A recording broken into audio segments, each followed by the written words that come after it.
Yo, yo, yo. What up, peoples? Happy Saturday. Another beautiful day for doing some video gaming news, doing some gaming. More Dave the Diver today. Dude, this game is a banger. This game's a lot of fun. We had we did a long stream yesterday. I mean, longer than normal anyways. Did an evening stream last night for what, like over 5 hours? I don't know. After our normal, like, I don't know, what did we go to, like 3:30 in the afternoon yesterday? So we did like a 9.5 hour, took like an 1.5 hour break, came back for like another 5.5, something like that. I don't know. It was good, dude. It was cool. I haven't done that in a while. It felt good.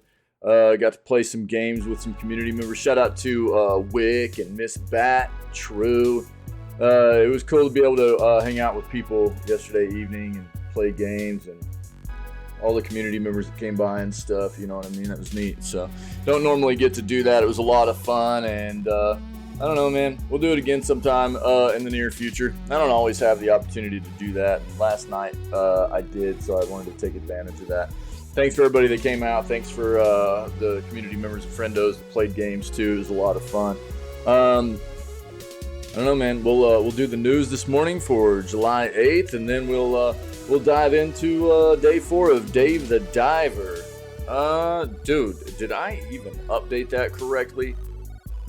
I think so. All right. Should be a good day. Dave the Diver is a lot of fun, man, and I'm really enjoying that game. So I'm excited to get in there, but let's go find out what's going on in the world of video games. Before we do it, let's get in here. Let's do what we do, baby. Let's go. Listen to some Crypt of the Necrodancer OST this morning. There it is. What's up, Kayla? How you feeling this morning? This soundtrack is just full of bangers, dude. It's full of jams. I love this soundtrack, and I've never played the game, actually. I want to. It's supposed to be a very, very good rhythm-based adventure RPG type game, and if you like that genre of game, rhythm-based games, highly recommend you check this out. And if you're digging the music, at least go check out this soundtrack, yeah? We'll go ahead and kill the music, and then we'll dive into this news. Games last night were good. You're feeling rough? Dude, that sucks. I'm so sorry. That sucks. I hate to hear that. It's good to see you, though. Hopefully, I hope you're able to rest up today. You're off today, right? You're off today? Hope you're able to rest up. Yeah, we had a good time. We went out on a win. It was fun. We had True and Wick up in the Farlight matches, you know. So we did some sweaty, you know. We weren't even taking on a 4th member, so we were going into those matches handicapped, and we went out on a win. Oh, nice, Kayla, good. Yeah, so we were able to pull out a win there at the end, and that's where we called it. Yeah, so it felt good. It was fun, dude. We had a good time. You know, it was nice to do an evening stream. I don't get to do those really very often. So it was cool to hang out with people and do that. Yeah, we had fun.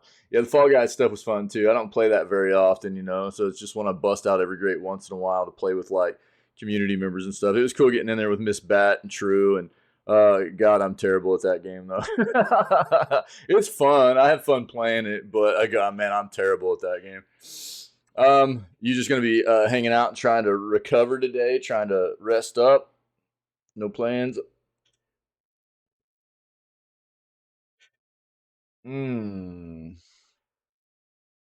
Guarantee you're worse. I don't know about that one. Starfield's lack of accessibility information has disabled gamers worried. Interesting. No plans? Word. Yeah, probably not a bad idea to just try to rest, huh? You've been having a rough time with this illness, I think, yeah. Big budget games are wasted opportunities. Yeah, we also have this up. I was supposed to look at this yesterday. There's been an update for Hi-Fi Rush. I'm going to take a look at that for us today. I mean, for me, Hi-Fi Rush is right up there. It for the entire first half of the year, it's been my no doubt game of the year. And I mean, I'm a fan of Tango, anyways. And for a game that I was really kind of like, what is this coming out of Tango? When I was expecting something like, and I've had to apologize many times because my initial reaction to the Hi-Fi Rush shadow drop on the gaming industry was not good. I reacted poorly, but a big part of it was because I wanted Evil Within 3. I reacted poorly because I wanted Evil Within 3. But Tango, I've liked Tango for a long time. Seeing a developer step outside of their norm and do something very, because I mean they're known for doing things like Ghostwire Tokyo, the Evil Within games. They're known for doing these kind of horror-esque thriller type games, and then to step out of that into something very lighthearted, rhythm-based, hack and slash, comic book style art, graphic design, and everything. It was quite the opposite of anything we've seen them do before, really. And they did it very, very well. That game's an absolute delight. To play that game, I mean, I was blown away. And the entire first half of the year, it had been my game of the year.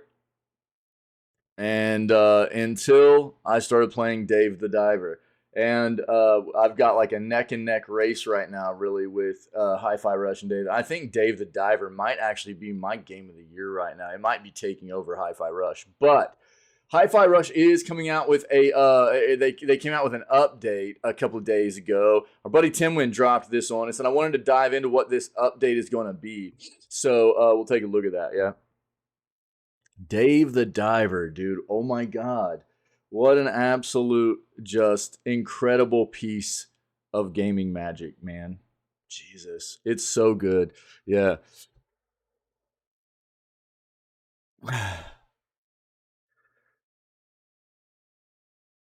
But we'll see what's coming in here for Hi-Fi Rush.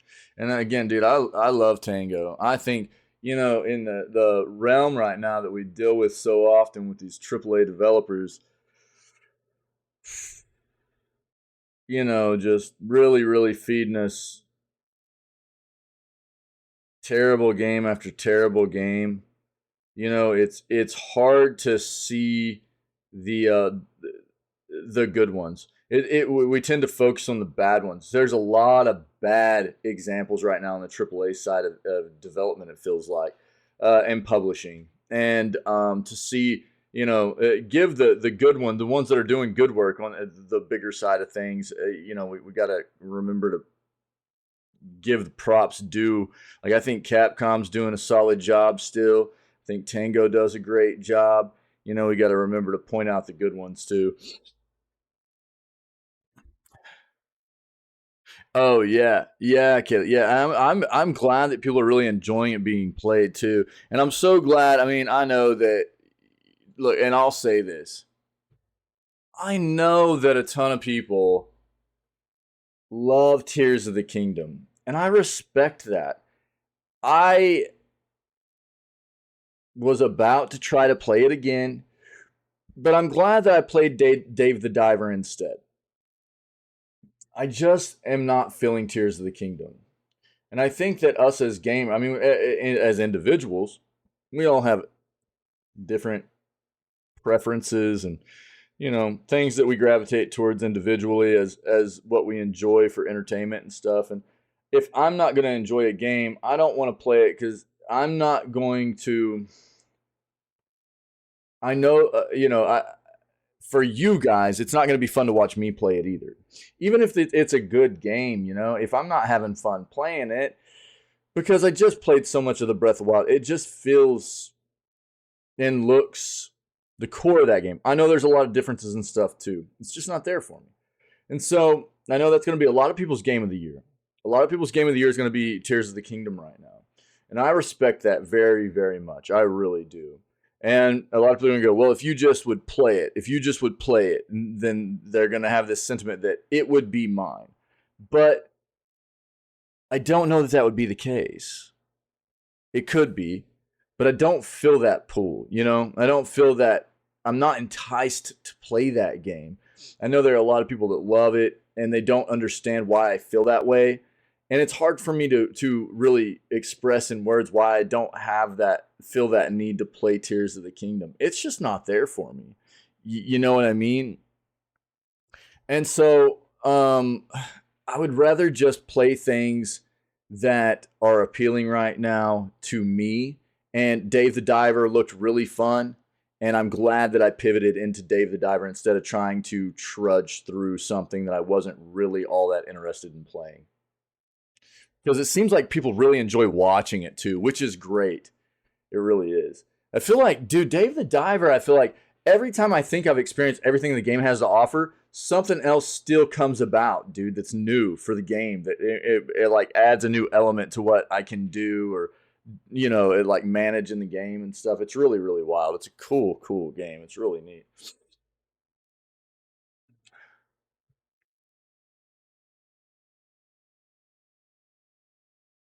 Yeah, we knew about this for Prime stuff. I'm not going to dive into that.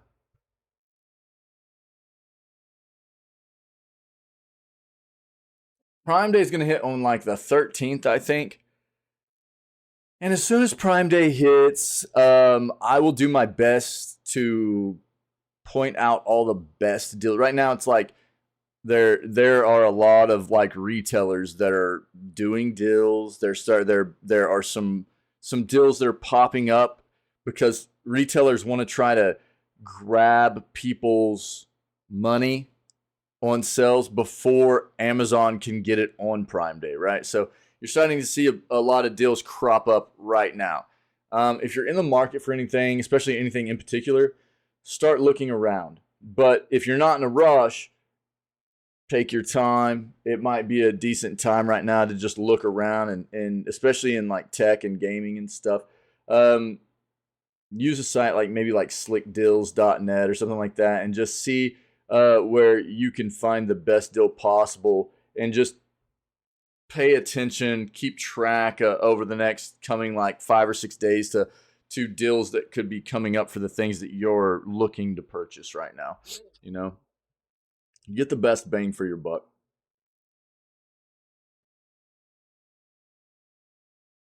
Talked about that yesterday. We also talked about this, so I'm not going to dive into that.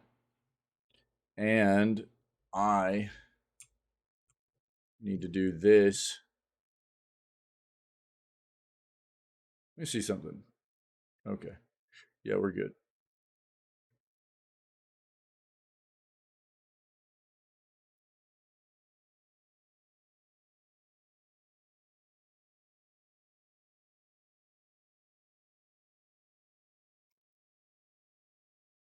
Yeah, yeah.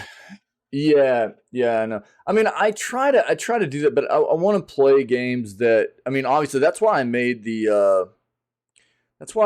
or we made the schedule together. That's why at the beginning of this year we took like almost 3 days worth of time and just hung out and like made a schedule together. It was because I wanted to try to put things on the schedule that were both interesting for me and interesting for the community as well, because it does matter to me.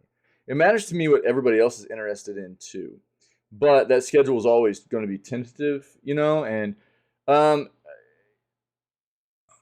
sometimes my vibe for what I'm feeling like I want to play changes, and when we make those kind of schedules and we prepare for certain, I try to mix up the genres, you know what I mean? So I'm not getting tied up in the same kinds of games, so I'm not going to feel like I'm getting bored of playing the same thing over and over. But it's inevitable that sometimes I've just got games that are coming up that I'm like, I feel like, and part of it's about like, because this is the industry that I'm passionate about. It's the industry that I love. It's the industry that I like to just be really heavily invested in knowledge wise, and things like that. When it comes to big named games and stuff that I know are going to be heavy hitters things like Game of the Year awards and stuff. I want to be as educated on those titles and experienced on those titles as possible for, you know, my own kind of sentiments as far as like game awards and stuff go at the end of the year, you know? So, um, that's part of what makes me feel like I need to play certain games. But I mean, the fact of the matter is, there's only so much time. I mean, I stream quite a bit, and I still just don't ever get the amount of games played that I want to get played, you know. And it's just it is what it is, you know. And I would rather. I mean, I've tasted a little bit of Tears of the Kingdom. I played a little bit of it, you know. Uh, Wig, dude. Get out of here. Yo, I'm on my last straw with you wearing shorts to that dinner, bro. So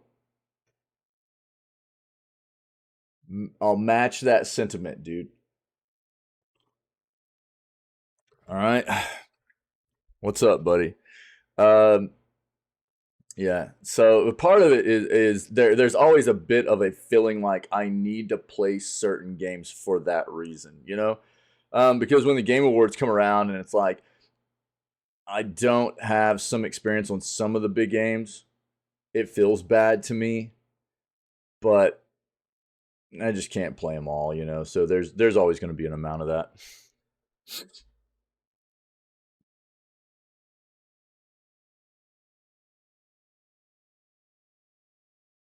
I mean, I guess I could. I could make myself play all the games that I am fairly sure are going to be up for game of the year, but that's not fun either. If I'm not interested in playing the game, right? That's also not fun. And it's a tough thing to juggle, I think. Davey, what's up, man? What are you doing, bro? How's all the recovery going, dude? Is everything coming along pretty well?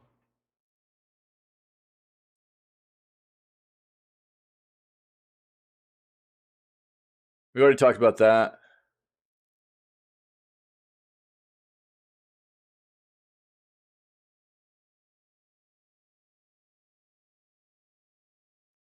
Davey the Diver. There he is, everybody. The legend himself. It's Davey the Diver. Is this probably like inside? We'll see. Popular Switch game on sale for $2. Inside and Limbo go on sale all the time for the Switch. They always get promoted, which they're good games. They're not real long, but they're good games. Yeah, see, this is part of it too. Like I said, Prime Day is coming up on like the 13th through the 14th, I think. And you'll see all these other major retailers do a lot of sales right now too. Newegg, all the Best Buy, flipping, I mean, all of them, dude. Target and Walmart and all these people. Slowly coming along, started eating, but it's tricky. Yeah, I bet, dude. Need to talk to the dentist. Okay, okay, yeah. All right, word.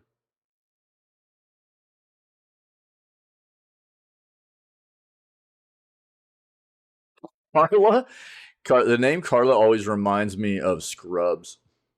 You guys ever seen the show Scrubs? That was a great show back in the day. Starfield gets strange pre-order bonus. Let's see what that is.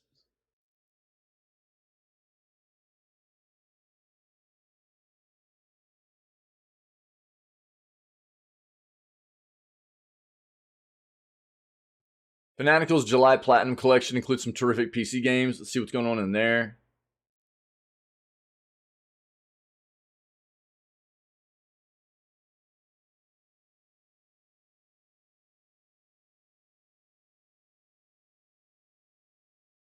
Eh.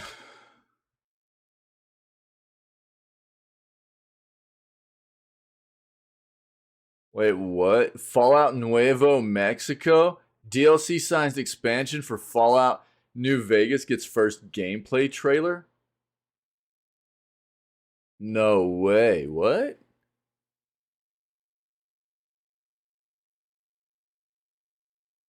Yeah, what did you think of Farlight, Wick? Overall, what did you think of it, man?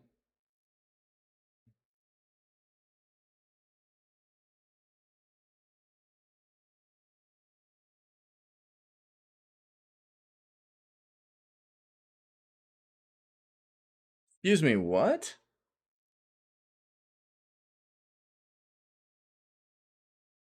Going camping for the first time in your life? Word, dude.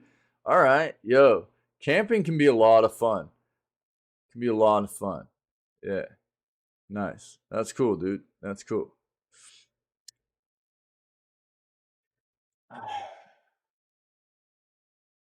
Nice, dude. That's neat, man. Very cool. Awesome. I hope you have a great time, man. That's neat. That's neat. I need to, dude. I was just talking with True last night. True just went on a little bit of apparently a camping vacation with like her kids and family and stuff. And I had just been talking with my wife. We used to take our kids camping and stuff an amount, and we haven't done it in a while. We want to do it again. Start picking it back up. Camping can be a lot of fun, dude. Fallout 5 and an Xbox exclusive. Who's even talking about Fallout 5? After Starfield? Dude, aren't they doing Elder Scrolls 6 after Starfield? What have I missed here, dude? Let's look into this. It can be boring. I mean, you've got to I think it depends on how you plan for it, right? I mean, so if you plan for it, you know what you're doing, and like is there a place to swim? Are you swimming? Are you fishing? Are you going hiking and stuff? Do you have things, and if you plan it out well and you've got a nice place to do it, it doesn't actually need to be boring, right? But it's really on you to make the most out of the camping experience, right? I think that's what it really comes down to, for most people, anyways. So it's one of those types of deals, right? In my opinion, anyways. Yeah. Get out of the city and away from work. Yeah, yeah, for sure, dude. Yeah, no doubt. No doubt, dude. Yeah. And I think, especially like if you go camping with people too, not that you need to. There are a lot of people that just go camping on their own just because they enjoy it. They enjoy getting away, the solitude, you know what I mean? Doing it on their own, just having time away. But if you plan it out with people and stuff, that can make it less boring too. Just depends on who you're going with also. Already talked about all this yesterday.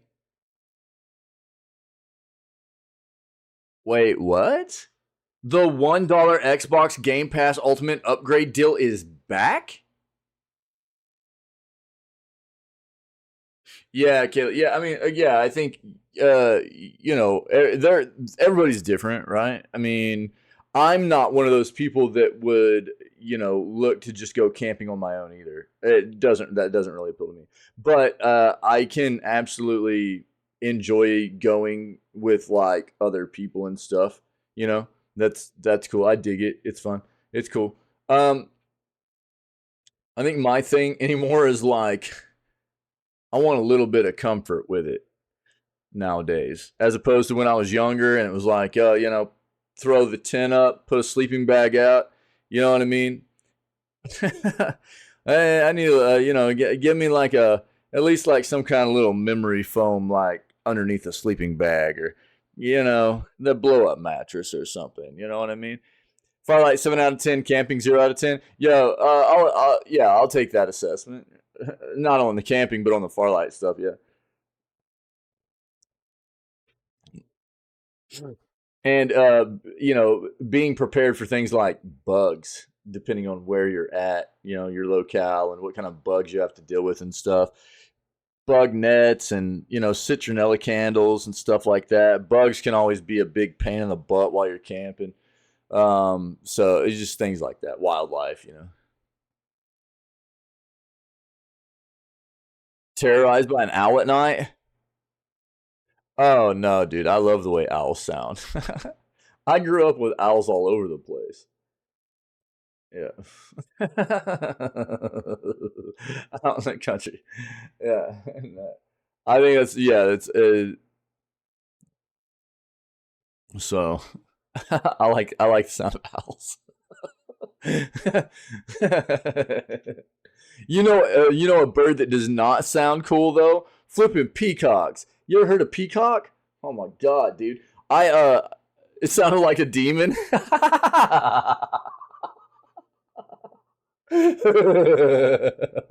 That's funny, man. That's funny. Peacocks are the most annoying sounding bird, dude.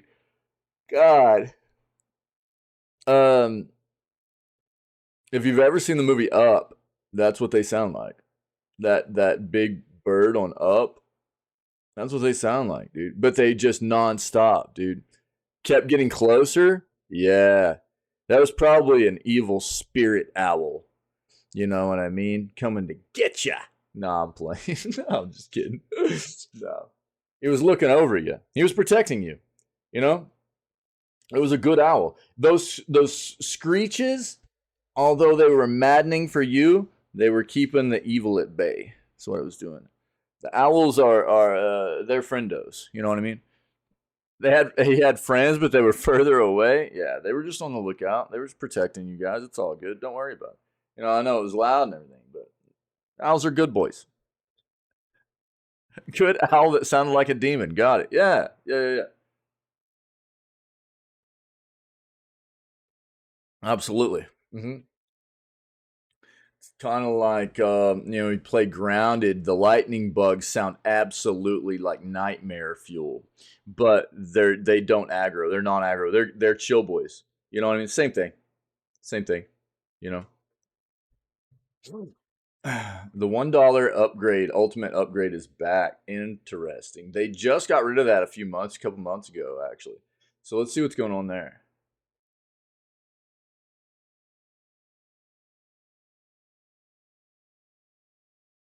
PlayStation Plus users warned to avoid new game deleted within hours. Interesting.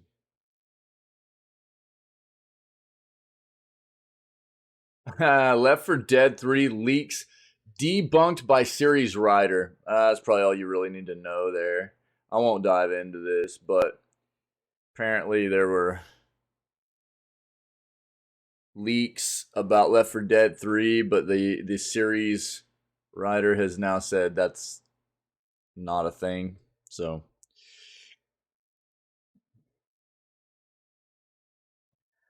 Game Pass users say controversial game is a must play. All right.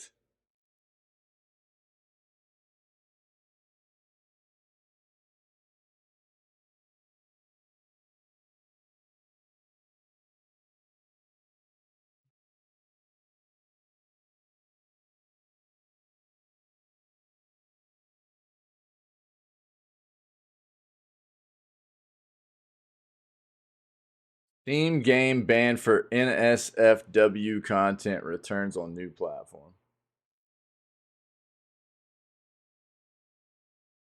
Interesting. So it's still not on Steam, but a different platform. Is this I'm afraid to even look at this. It'll probably be okay, but okay. Yeah, I don't know. We'll stay away from it. Try to keep it SFW in here, safe for work. So wait, what? Price Subnautica.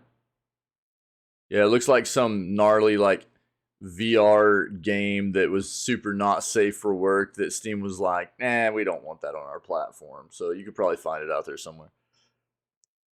Yeah, that's what I was worried about what that article would bring to the forefront of the the news segment here if we read it. So, what do you mean price Subnautica?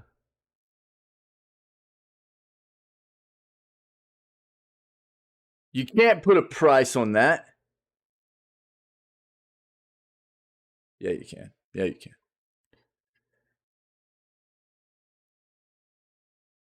We have that up.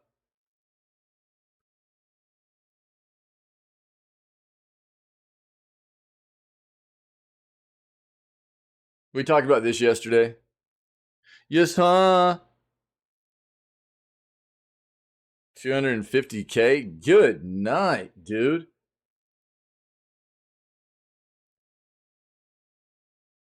Yeah, Sega right now is really pumping the brakes on their.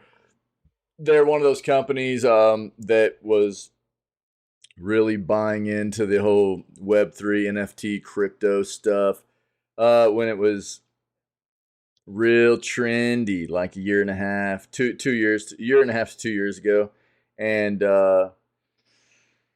hasn't really panned out. Thank God. So they're kind of backtracking off of that now. Oh, the controversial game on X. Why would it be the controversial game on Xbox? Why would Subnautica be? Yeah.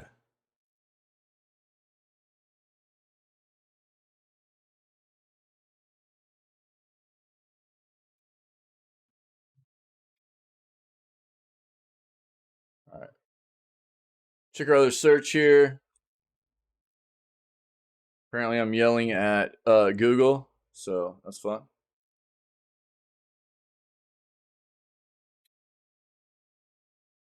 Yeah, I don't. I would agree with like maybe a 7 out of 10. Probably about a 6.5 out of 10, probably for Farlight. The thing for me is like I don't know, six to 6.5 out of 10 for Farlight. It's not like an amazing video game or anything. I think the thing that appeals is like it's free to play, something easy for us to dive into as a community together. Um, it feels decent enough, and the gunplay is actually okay. I like that all right about it. So that's why like occasionally I'll just dive in there. It's easy for people to dive into and play. So that's then, and I have fun enough time like in it, so I'll just play it every once in a while. Yeah,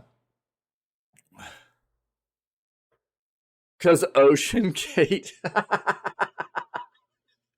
Okay, yeah, yeah, you're right, right, yeah, yeah. But I mean, for what it is, for like a free to play game, like for people to just get into, I think that I mean, I'm not a fan. I'm not a real big fan of the Fortnite esque third person shooter games. But that one I think incorporates enough differences. Like it incorporates enough like Apex mechanics and stuff too that it feels okay. The movement stuff in the game's not too bonkers like Fortnite is. The gunplay in the game feels pretty good actually.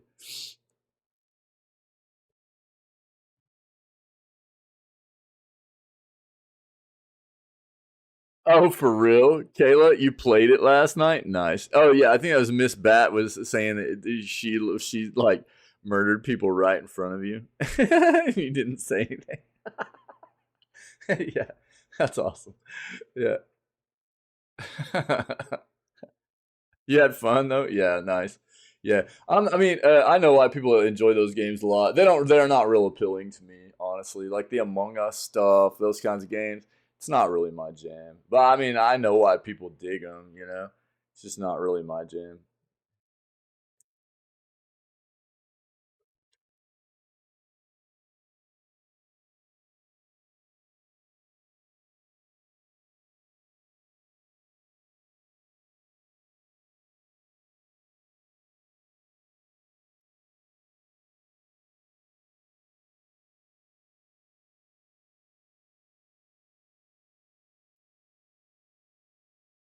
Ooh, Remnant 2 early access launch time. Remnant 2 looks sick, dude. This game looks really good. I'm really interested in playing this, and I thought that I would want to play like Remnant 1 first, but I actually don't really care. I have Remnant 1, but with everything else we have on the schedule right now, if I'm going to play Remnant 2, I'm not going to worry about playing Remnant 1 first. I'm just going to play Remnant 2. If you guys haven't seen this game, it's like very dark, very ominous. Think like looter shooter, Dark Souls. It's like take some like Dark Souls and some Gears of War and like smash those together, and but it's like a co-op, online co-op loot and shoot game. It's really really cool looking, man.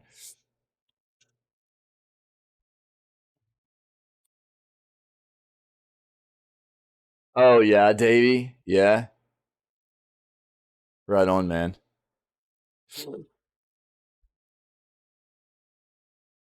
So if you haven't seen this, we'll take a look at it together.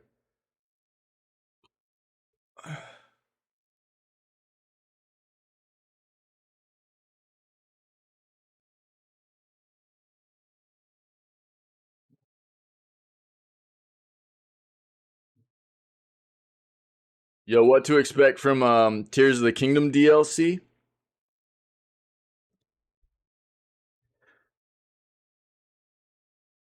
Being able to buy in master mode.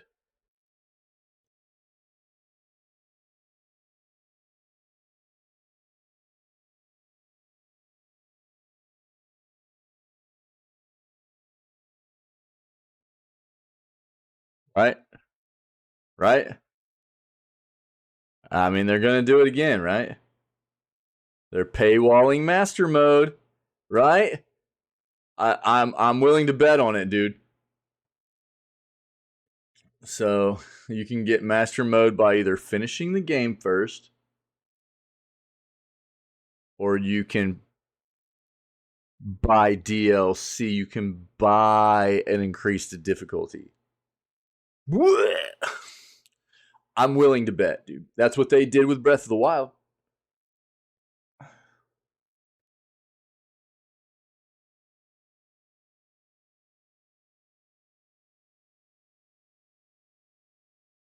I think this is going to be speculative, anyways. This is not. Look, Nintendo is really tight-lipped, dude.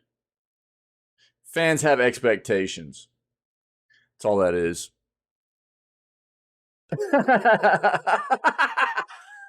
Please, dude. Oh, Jesus. Not worth beating, dude.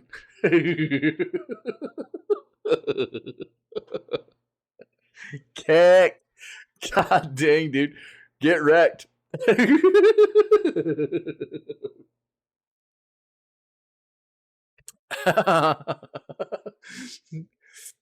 Cash would be losing his mind right now, dude.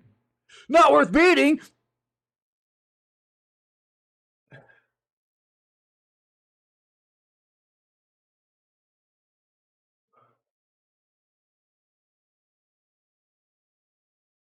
Not true. Elder Scrolls 6 GT. Well, I mean, kind of. Here, this is the problem with the industry, though. Let's talk about this for a second. I mean, this is we put ourselves in a bad predicament with some of these. Watch him pay for master, bro. I mean, here's the thing about it.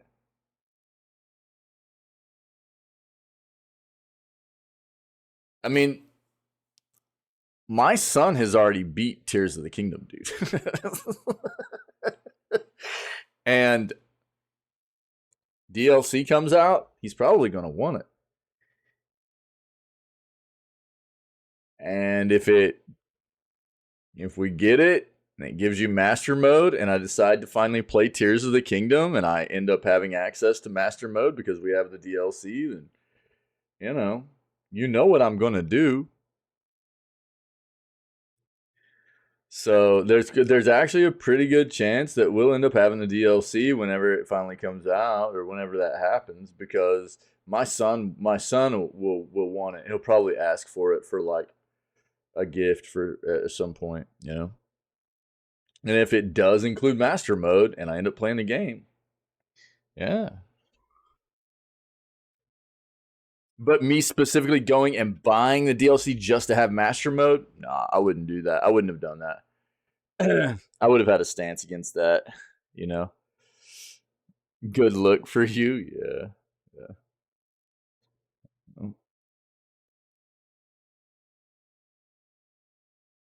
My son's a little gamer, dude. He straight he be I mean, he's good, dude. He's good. This sequels that are too big to fail. I think any game that's just we've gotten ourselves in this industry. We've as consumers we've built these monsters, you know. We've built these monsters that are uh he actually hasn't. He actually hasn't. But I keep trying to get him to that point. I want him to be better than me. What's up, Psycho? I think if you don't want your kids to be better than you, what are you doing? You know? No, no, it won't. No, it won't. Be super proud, dude. Super proud. But dude, he's getting to a point where, um, like I've seen a whole nother like level of gameplay from him and stuff. You know, it's really really cool. No, it won't be soul crushing, dude. I'll be really really proud of him. You know, super proud. Absolutely. Still at work for another hour. Right on. No. Yeah, there is no way I would be devastated that my son beat me at a video game. There's no way. I'd be proud of him for it. Yeah. But we'll talk about this. This is something we've done to ourselves, man, as as consumers, in large part, anyways.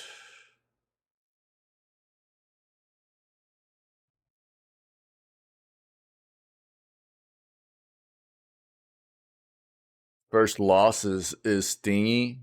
Nah, nah.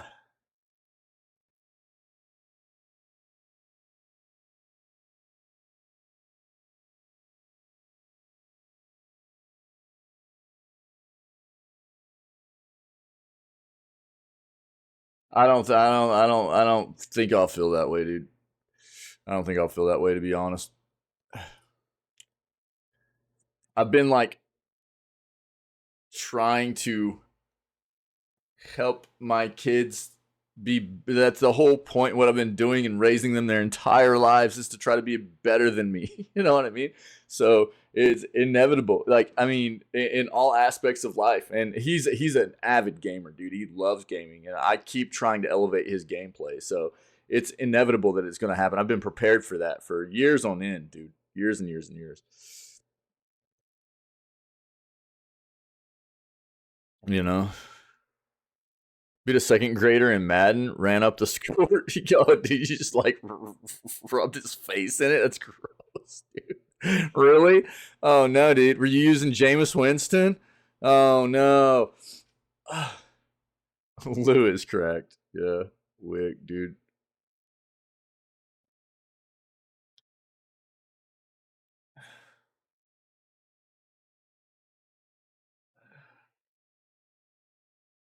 Yeah, Pokemon Sleep stuff. We've seen that, and we've already talked about the Mega Man stuff.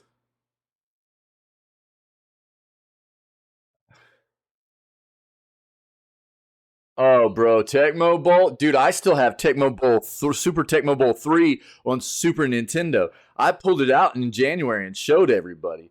I still have it, dog. I've got the cartridge. But original Tecmo Bowl, dude, was a banger. And Bo Jackson, not just Bo Jackson, dude. Lawrence Taylor. Lawrence Taylor, dude, for the Giants, wasn't it? I think Lawrence Taylor on the Giants, dude. Bo Jackson was incredible. Lawrence Taylor, bro, was also a flipping madman in that game. Lawrence Taylor was insane. You could block like every single kick in that game with Lawrence Taylor. If you all you had to do was get that real. There's like a real fine spot where you could get between the tackles, and Lawrence Taylor was so flipping fast that he would just bust straight through the line every time and just block all the kicks, dude. It was insane. Lawrence Taylor was nuts, dude. He was bonkers. The thing that was cool about Super Tecmo Bowl 3, though, was that you could actually create players and put them onto teams and do seasons and stuff. So they'd be in there like with the pros and everything too. And you could go seasons and they would get upgrades the better they did. It had like stat tracking and stuff. It was dope, dude.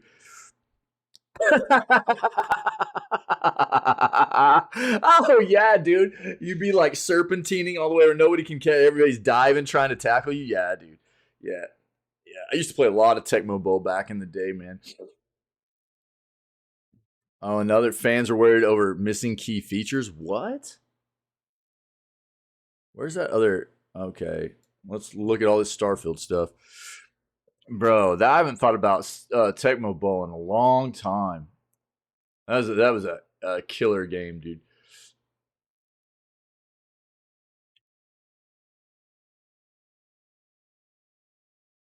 Yeah, yeah, yeah. This is actually good news there, I think.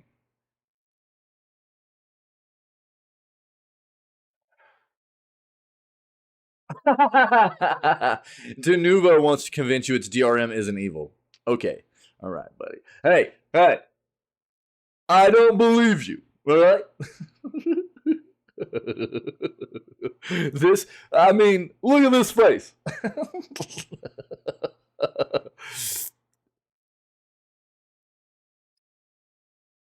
Oh, really? Like, that's weird, dude. That's crazy, psycho. All right. Wild. Thanks, Kayla. Thanks for this. You like how it went off and then it showed you guys what my face actually looks like? Even more terrifying. All right. Let's dive in here. I think we got enough for the news this morning. Yo.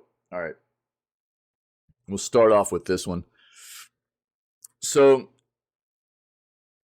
Elder Scrolls 6, Grand Theft Auto 6, I mean, and 6 other video game sequels that are too big to fail. I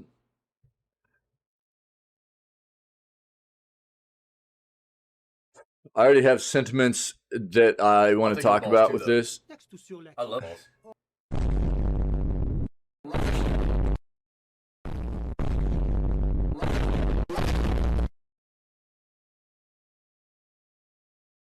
Yeah, okay, yeah. That's true, Psycho, yeah. Yeah. It's because of this my sparkling personality though. It's not my it's not like the it's the roguishly good looks or anything that's keeping people around, you know.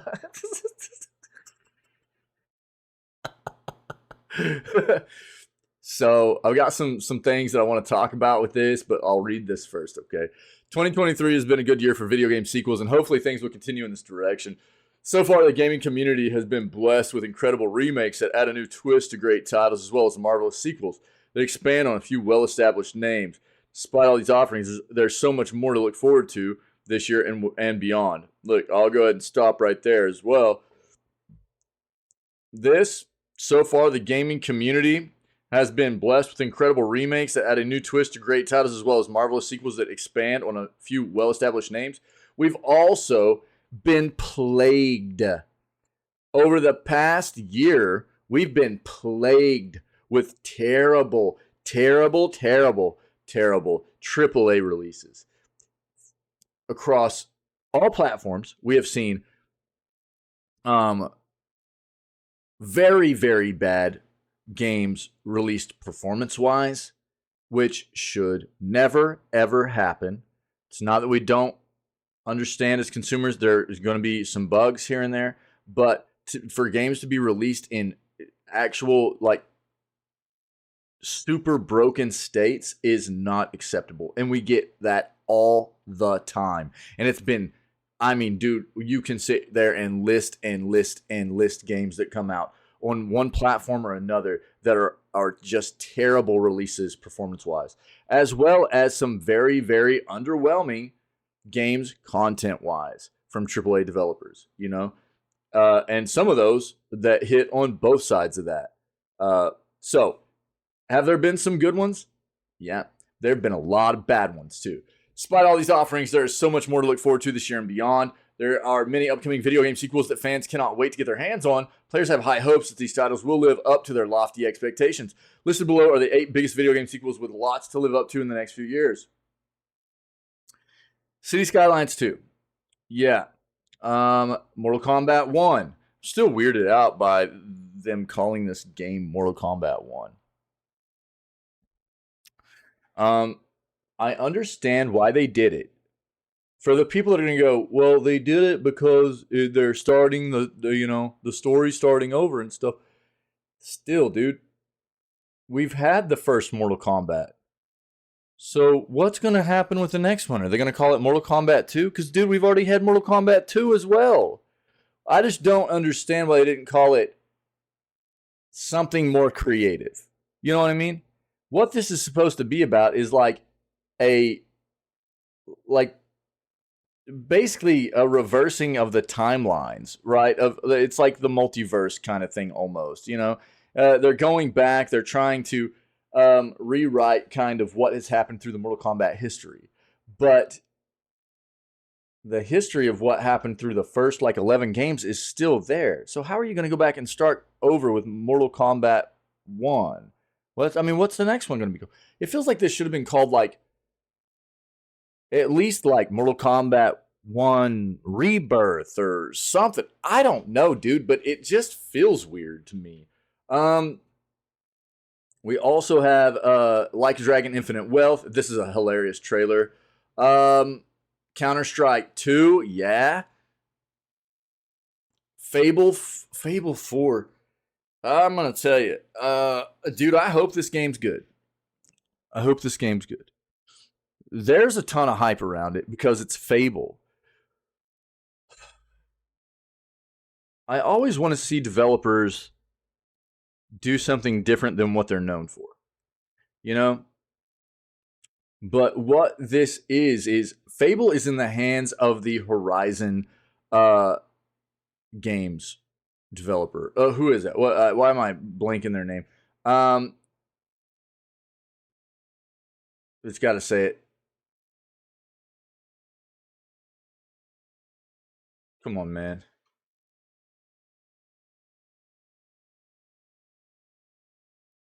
Oh, give me a break, dude. Who is that?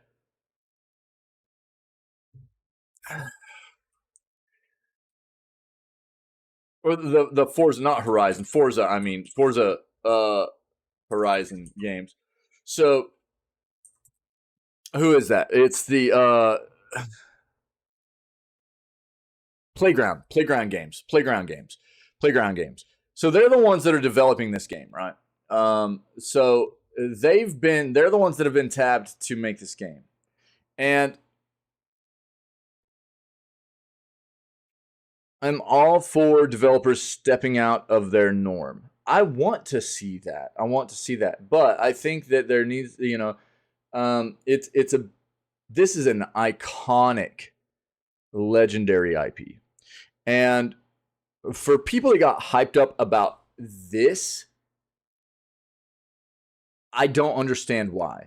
This trailer we got recently really just looked like a bunch of cinematics to me.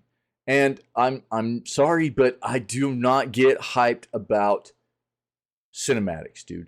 And I'm going to have a little bit of hesitation on this front about Fable 4 because this is a developer that we've only really seen them do automobile racing games, the Forza Horizon stuff.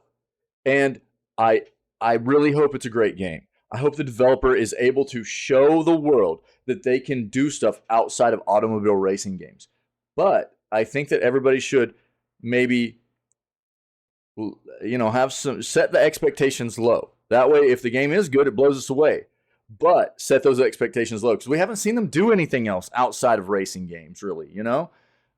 So it's hard for me to be hyped about this as much as I love the old Fable games. Assassin's Creed Mirage. I've got an article on YouTube right now that I don't know how anybody gets hyped about anything Assassin's Creed anymore. I really don't. We know that, look, I think that for a true long-time Assassin's Creed fans, there's going to be some excitement about the fact that Mirage is going to be a step back to what Assassin's Creed has been traditionally instead of what like it had evolved into at the point of Valhalla with these big bloated open worlds that felt like you would never finish. I think there's some hype for people about that. But dude, we know that there are like 11 games that are Assassin's Creed games in some form of production right now. And it's already a super polluted IP. Over its 15-year history, it's already super polluted. And with 11 more in production right now, it's like, I don't know how anybody can get hyped about it. I don't know how anybody can feel that sense of, you know, energy about a new one coming out when it's just another all the time, dude. And I think for me, the thing that concerns me is like, how much of that really good creativity from the development side of this is being put into each of these games individually if you've got that many of them in production at one time. That's the thing that concerns me. But for anybody that has never gotten into Assassin's Creed before, where do you even start with that many games, man? It's crazy. Elder Scrolls 6. So, we know that Elder Scrolls 6 is still probably like, what? I mean, we're talking like 4 or 5 years away, I think. They are not going to be full steam ahead on this until Starfield releases, but this is big hype for people, right?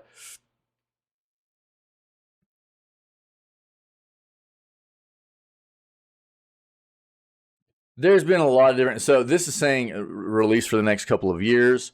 I really don't think we'll probably see it until 2025 at the earliest. Oh, well, I guess that would be a couple years, but yeah, so maybe.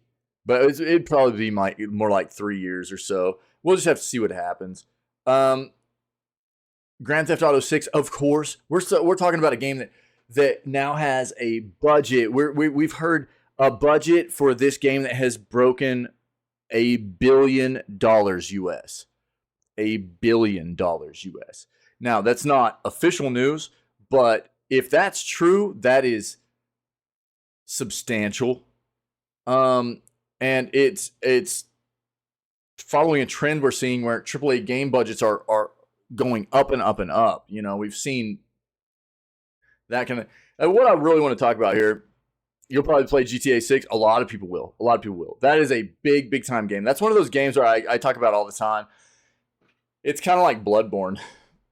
All people have to do, or all Rockstar has to do, is push out like a tweet, and all it has to say is GTA 6, and people lose their crap.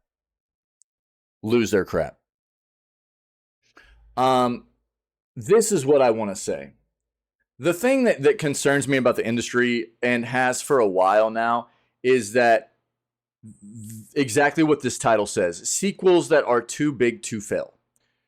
Now, we see all the time, and like I said earlier when I started reading this article, we've had some good games come out. We've had some terrible games come out. We've had terrible games come out like Jedi Survivor, bad on all platforms, and they still made a good amount of money on that game because of the hype around it, you know? And that's Respawn, right? Respawn and EA, I'm pretty sure. Let's just call these fools out right now.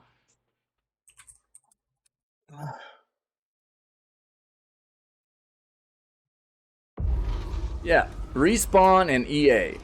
Apparently, I mean, I keep looking at this game too, and it's not getting better. I keep seeing reviews coming out of recent reviews where people are like, "It's still broken. It's still broken. It's still broken. It's still broken. It's still broken." And this is the crap, dude. This is the crap, right? We've created this terrible monster that we have to deal with of these big giant hype machines. We've I mean in a way.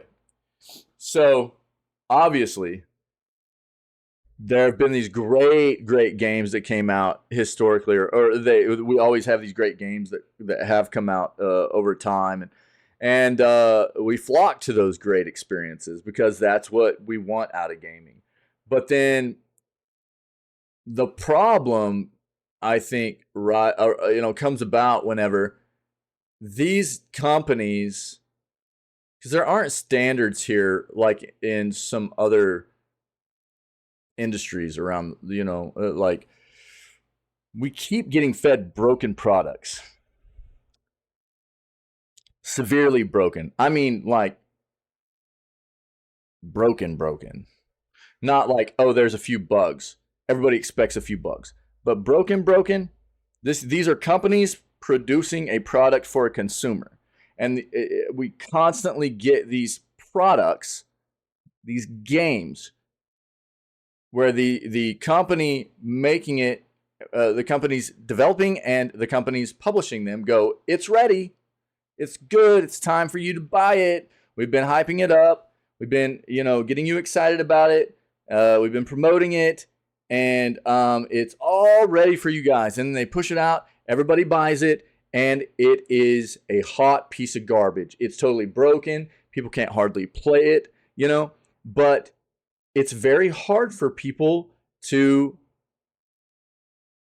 go at that company and say, we need our money back. This is crap. There aren't a lot of standards and like regulations and stuff in place to protect us from that kind of stuff. So they get away with it a lot.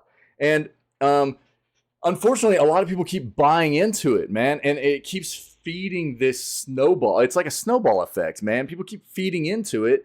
So this is the thing that sucks. They're too big to fail is true. Because it doesn't matter, you know what I mean?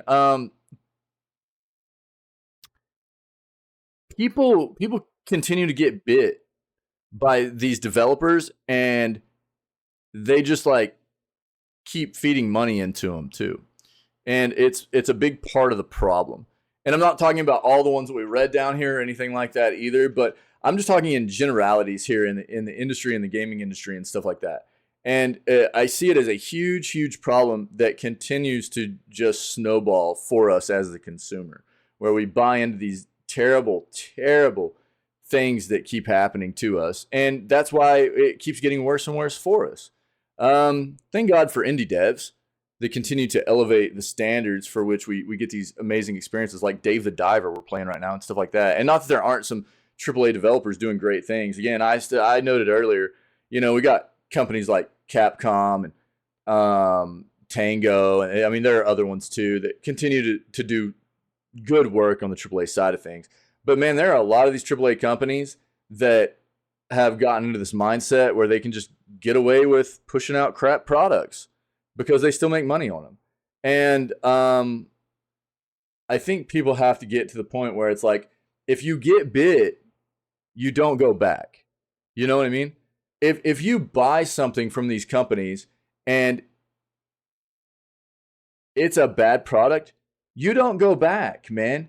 You quit feeding them, I think that's where people have to get, or else it's just going to keep happening, man.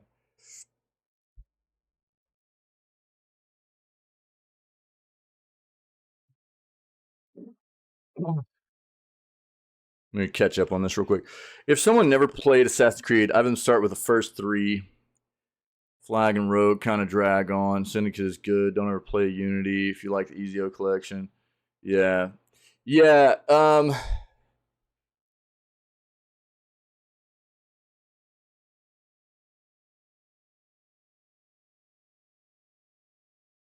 Okay. Okay. Um,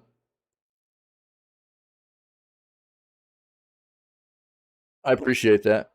Appreciate that. I think it's like, even with that sentiment, there's just so much. You know what I mean? They're not the only ones that do it. Don't get me wrong. They're not the only ones that do it. But they're one that I note quite often because it seems like Ubi is leaning really, really, really, really, really, really hard on Assassin's Creed right now. I think because they're struggling so hard.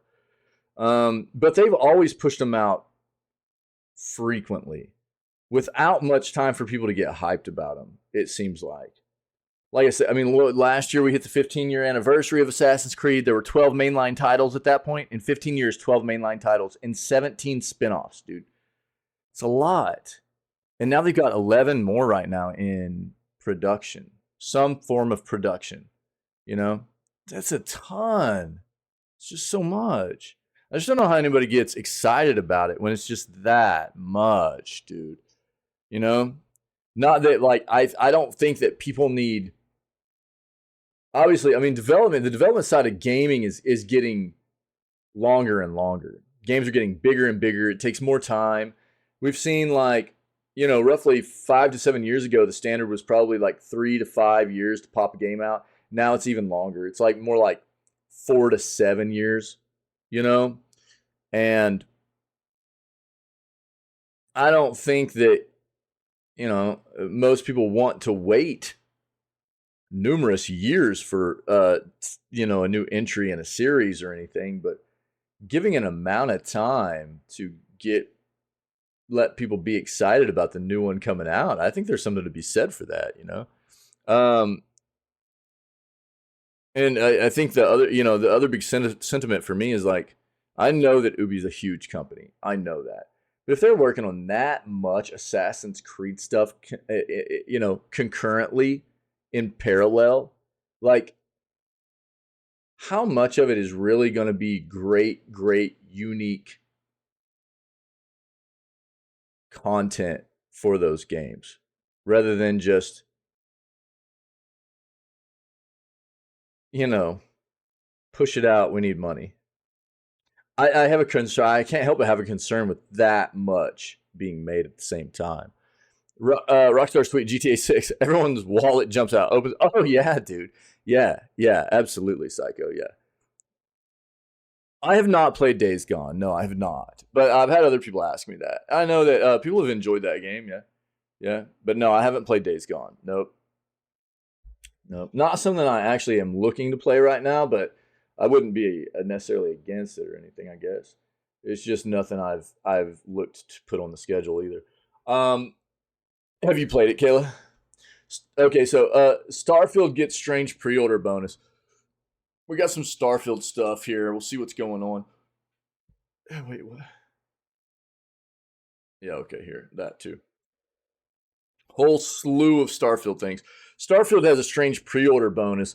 Starfield is one of the most anticipated games of the year, as it has been in the works for many, many years. Bethesda is known for making high-quality RPGs like Skyrim and Fallout. This will be the first time the developer takes fans to space. The game is incredibly ambitious. We'll have thousands of explorable planets, tons of different paths for players to take, and so on. Yeah, I expect it to be Xbox's biggest game for the Series X to date, as there haven't been many other big, groundbreaking exclusives yet. What about Redfall? Too soon? Sorry.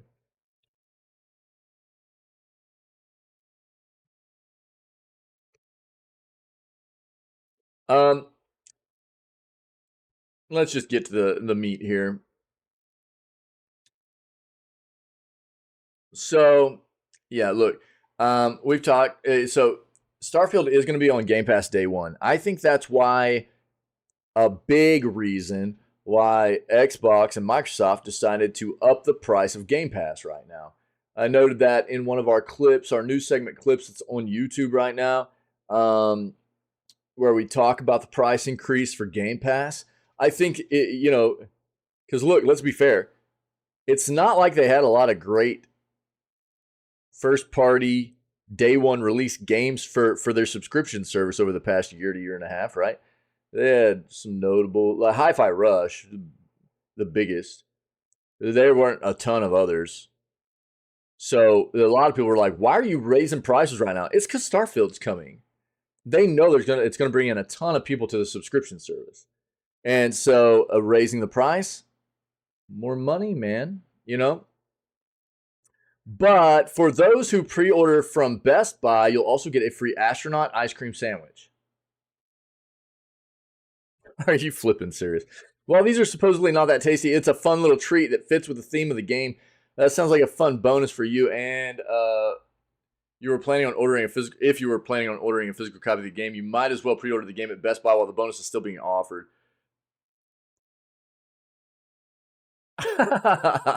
Yeah, you want some astronaut ice cream, and you were planning on pre-ordering the game. Here you go.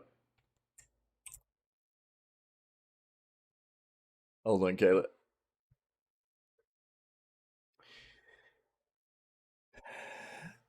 Really like it. They were going to make another one and then backed out because this first one didn't do well, which is kind of surprising to me. Yeah, no, we read an article not too long back. It sold 8 million copies and they called it a flop. What was this, about 3 months ago? About 3 months ago, we read an article where the Days Gone developers, like the creative director or producer, yeah, yeah, it sold 8 million retail, and at that point, they had said the game was a flop, and I was like, okay. So let's see here. Days Gone retail sell numbers. Yep. Um, yeah, so right here, game director Jeff Ross, Days Gone sold more copies than all of Ben Studios' previous games combined. In January of 2022, Days Gone director Jeff Ross claimed on Twitter that the game had sold over 8 million copies by late 2020. Now it says that it sold over 9 million copies. That was January 7th, 2022. Let's see. But I mean, it's probably like close to 10 million at this point. You know? Um wasn't it a PlayStation exclusive? Was it not? Was when it released, was Days Gone PlayStation exclusive?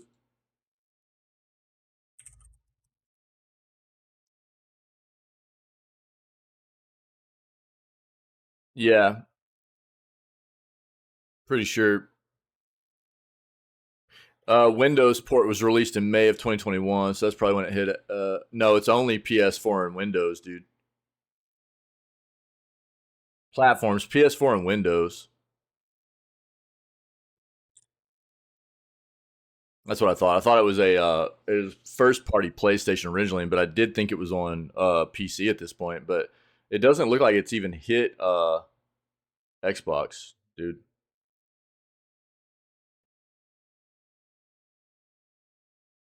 Yeah, I know, Kayla. I know. Yeah, we read an article. I'll never forget that. We read an article where it was like that was kind of mind blowing for me too. That's why it hit me whenever you brought that up. It was like, God, dude. Um, 8 million copies and a flop. And it's like, geez, what do you want? What's not a flop then? I mean, even take like, let's do this because I don't have enough of a math brain right now. I need more coffee. But if you did like 8 million copies, and let's just do like a $40 price point. Let's do $35 price point. Now, that would be a lot of like the percentages and stuff like that cut out. I mean, we can see what they made all time on it. That's $280 million right there. Yeah, I agree, Psycho. So we can probably see what they made profit off of it.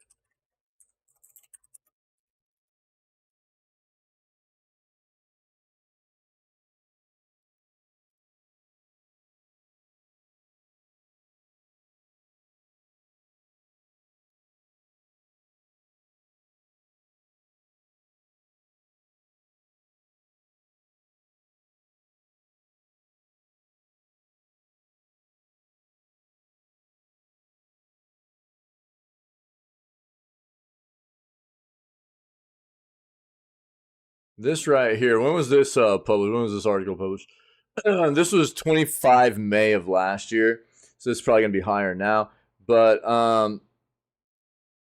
let's see. Wait. Days Gone. Wait.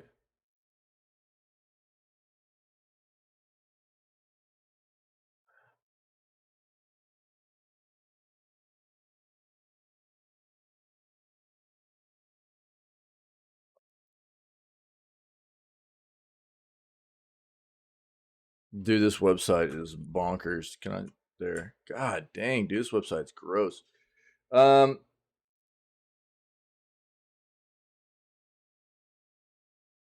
this point it had revenue of 22.7 million. Is that just that's just PC, dude. That's just PC. Just PC. I was going to say, dude, that looks really low. That was just PC.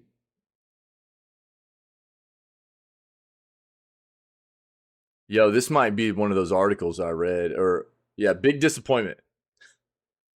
Sold 8 million copies in 1.5 years. Studio felt it was a big disappointment. See this? Oh, wait, what? Want you to go to Xbox instead of fixing the PC?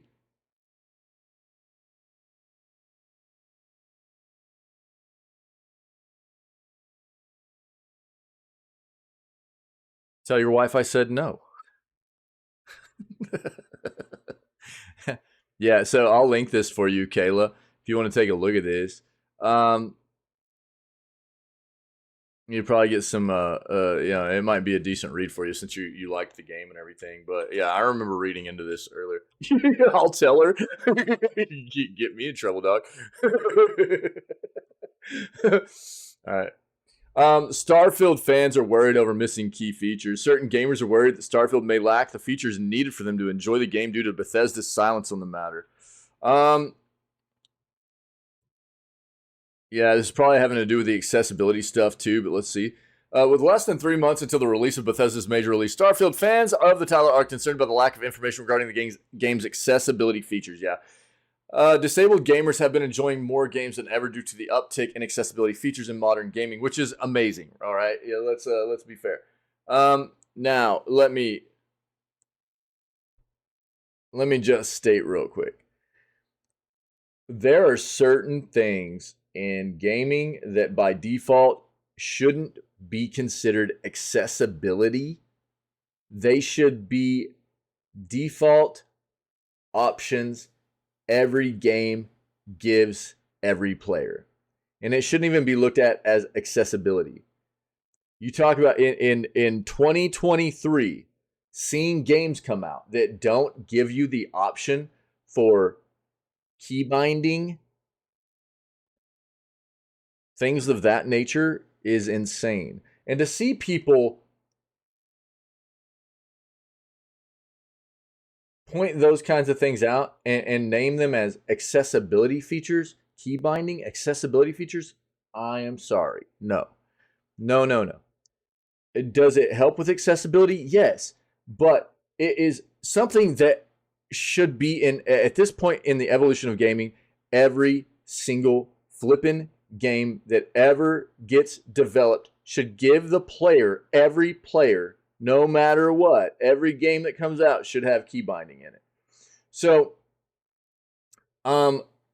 those kinds of things, it's asinine to me that in the day and age of gaming in which we're at, that people try to look at things like key binding as an accessibility option. They're trying to brand it as an accessibility thing. When, yeah, does it help people with accessibility needs?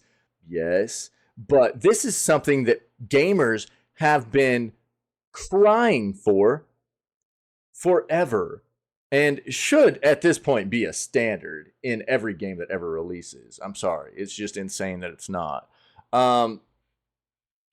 But accessibility as a whole is a big deal for anybody across the spectrum of physical or mental disabilities, and the wide range that that covers. It can be from minor to very, very heavy disabilities, you know, severe disabilities. Everybody should be able to enjoy gaming, right? To the greatest extent possible. And developers having more of a focus nowadays on giving accessibility is a great thing. There are people that have phobias, and like we're finishing up Grounded right now. It's another playthrough we're in the middle of. It's a great example that Obsidian gave for their giant spiders, and there are a lot of people that suffer from arachnophobia, and Obsidian did a great job of accessibility by giving people the option to basically turn spiders into big blobs. They don't look like spiders in the game if you want to turn that off. I don't have a fear of spiders. It doesn't bother me. Do I still get freaked out by them because they're huge and they sneak up on me sometimes? Absolutely. But just spiders in general don't freak me out. But a lot of people, they do. And so having that accessibility in a game is fantastic. We read about here recently also like something like Horizon Forbidden West DLC, Burning Shores DLC, right? They've got the... what is it? The thalassophobia, I think, is the fear of deep water and stuff.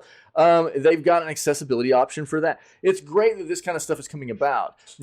Controller options, so peripherals for anybody that might have any kind of disabilities that need special controllers, or in the in-game accessibility options. It's coming to the forefront, and it should be. It should have been here a long time ago, right? Because I want everybody to be able to experience the world that I love. Gaming is such a big deal to me, and it always has been. I want everybody to be a part of it. I want everybody to be able to enjoy it as much as I do. And accessibility is something that is incredibly critically needed. And it's great to see developers have more of a push for it. But it's just not incorporated like I guess it really needs to be, because it's been really looked over for such a long time in gaming. There's definitely more of a dedicated view of incorporating it nowadays, but we're still not there on it, What do you mean, Psycho? Why? So last month, Bethesda released an almost hour-long Starfield Direct that showcased the many features that the game has on. What's wrong with the PC, dude? You're talking about the restart stuff or whatever? Get you some more peoples. All right. Yeah, I mean, if good peeps, dude, that want to be a part. I mean, word of mouth's a good thing, dude. Yeah. So spread the word. If you know people that might be interested in what we do, some other like-minded, good peeps, dude, bring them over. You know what I mean? We're all about it, dude. Spread that love. Fans witnessed how the combat works, how to customize spaceships, travel from planet to planet, and even how to take sandwiches from enemy vessel and store them in their own. Right? I mean, I would appreciate it very much. You know what I mean? I think that that's what it's about for me. Always has been about the quality, right? Oh, you deleted Windows. Oh no, bro, you just need to fresh install it. Do you know what version of Windows you had? You had Windows 10, I'm sure. This is not a hard thing to fix.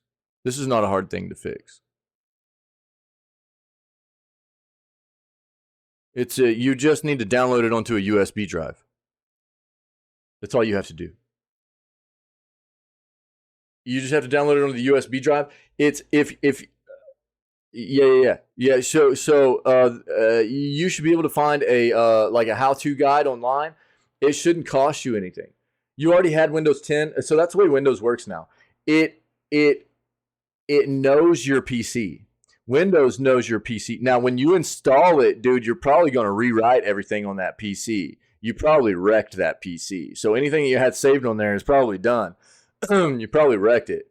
I don't know for a fact, but all you have to do is reinstall Windows, bro.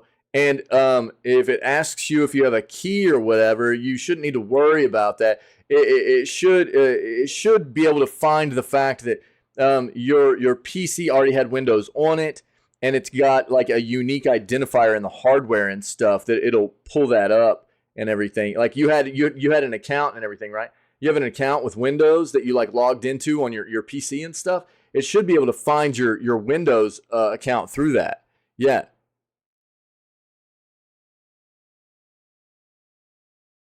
Well, right. It won't. Yeah, yeah.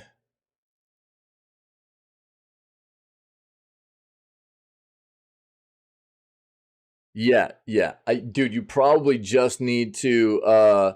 So what it is, it's basically grabbing the ISO files for Windows, the installation files for Windows.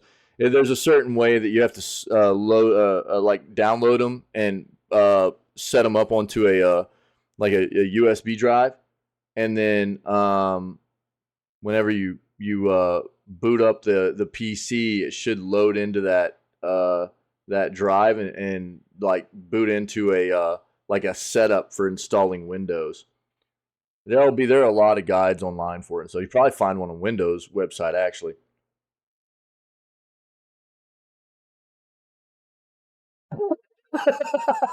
That's funny, dude. But that's probably all you really need to do. I'm not positive, but that's what it sounds like. So, yeah, stealing sandwiches. My bad. Got off topic there, guys. Um,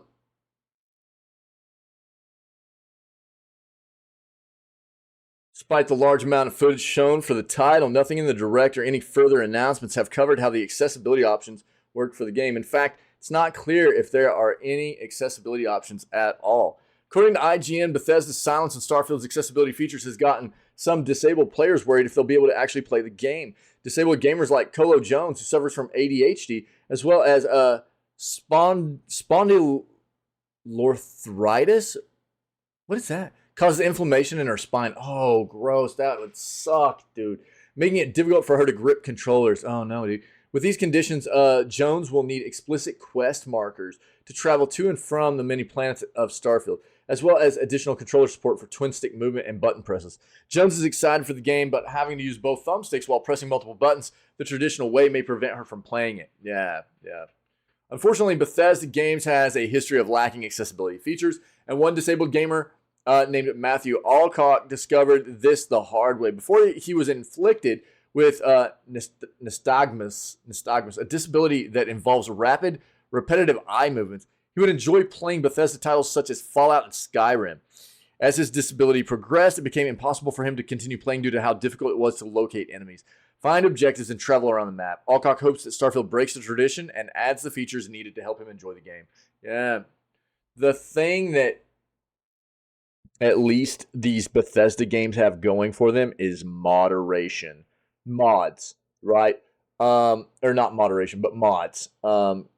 Right. So these games have incredible modding communities. And what you would like to see is the developer take the reins here and do this themselves.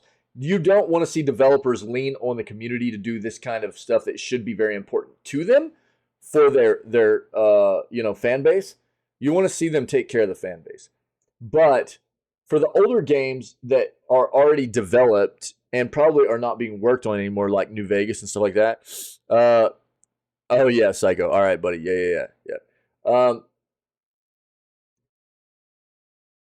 There is the potential of maybe there. I mean, there are incredible modding communities around these games, and who knows? Maybe there could be some people that could help get some nice accessibility features put in as like mods for those games and stuff. Who knows? That would be great. But this is concerning, dude. It is concerning. You want to see these companies, these developers progress, give more accessibility options to people so they can access the world that we all love, dude. Gaming. Yeah, that's the same thing we just read. So, yo, Remnant 2 early access launch time details. Remnant 2 releases this July. Many players are curious if they'll be able to have early access to the game, even if it's just for a few days.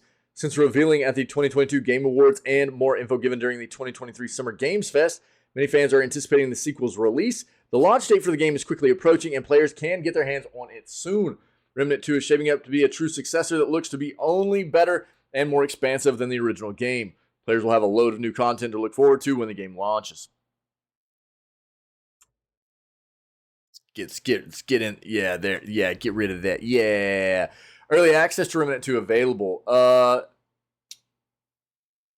So different editions are available to pre-order that early access is granted with. Those who have early access will be able to play 4 days early starting on July 21st. I tell you what, dude.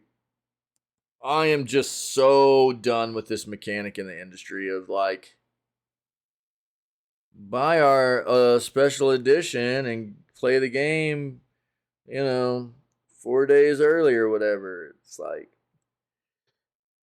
these gimmicks that they use to get people to buy into a game when you don't even know how good the game's going to be just to play a little bit early or whatever and rake like 40 extra bucks off people. Sometimes, it's stuff like that. Dude, they wouldn't do it if people didn't buy into it. But for me, man, it feels gross. That feels gross, dude. In the industry where, the current state of the industry, I think anyways, where, and don't get me wrong, there are some developers that I am very comfortable with. And I'm like, if I'm hyped enough about a game from certain developers that I'm comfortable with, I don't have an issue doing that. But a lot of these developers that I'm not comfortable with, because there's many, many, many, many more developers that I am not comfortable with and publishers that I'm not comfortable with, that there's absolutely no way that I would do this kind of thing. I was like, yeah, if I'm that interested in playing, I'll just either wait and see what reviews are saying about how the state of the game is on release, if I don't trust the developer or publisher, or just play it on release. I don't know.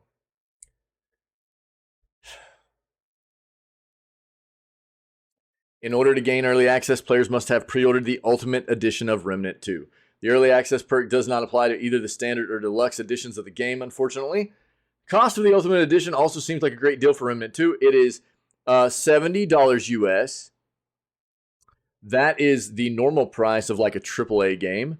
So the Ultimate Edition is $70 US. It is $103 Australian. It gives you 4 days of early access, but the DLC pass with 3 new expansions coming within the first year. I think it's saying that you get that as well, the DLC pass or whatever. So you'll get all the DLC content coming within the first year also. Let me bring this up right quick so you guys can see what this game is. If you don't know what Remnant 2 is, do this. There we go. So the base edition's $50. Deluxe edition 60, Ultimate edition 70. You can see right there. This is Remnant 2. The game looks dope. It looks really good. And I think overall people enjoyed the first one. What was it, like a high 70s Metacritic, I think? Like I said, take some Dark Souls. You know what I mean? Sprinkle in some like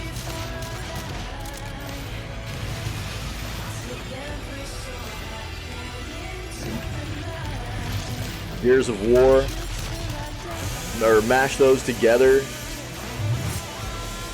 and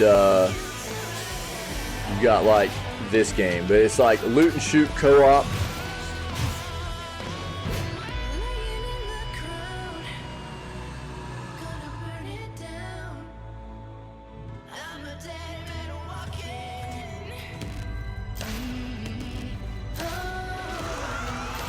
I need a lot more coffee.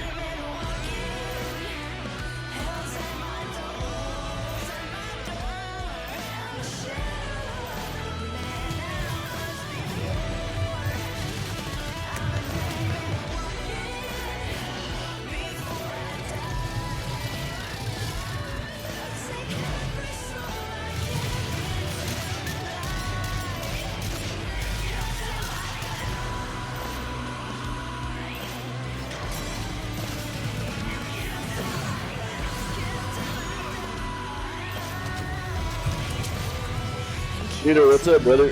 I'm good, dude. How are you?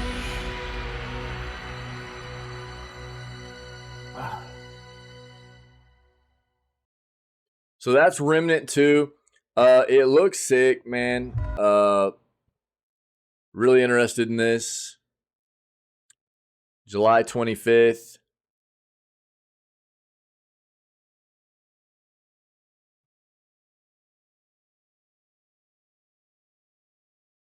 This shows you. So the deluxe edition is $60.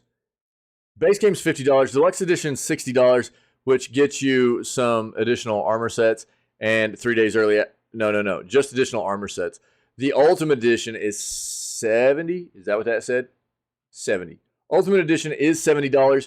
That gets you the DLC bundle with 3 packs, survival pack, 3 days early access, and the armor sets and the base game. So, I don't know. I'll share it. You guys take a look. If you're interested in what the game might be, they gave away Remnant 1 from the Ashes on Epic not too long ago. You might have it on Epic if you want to give it a shot and see what the first one feels like. Okay? You might have it in your Epic library at this point.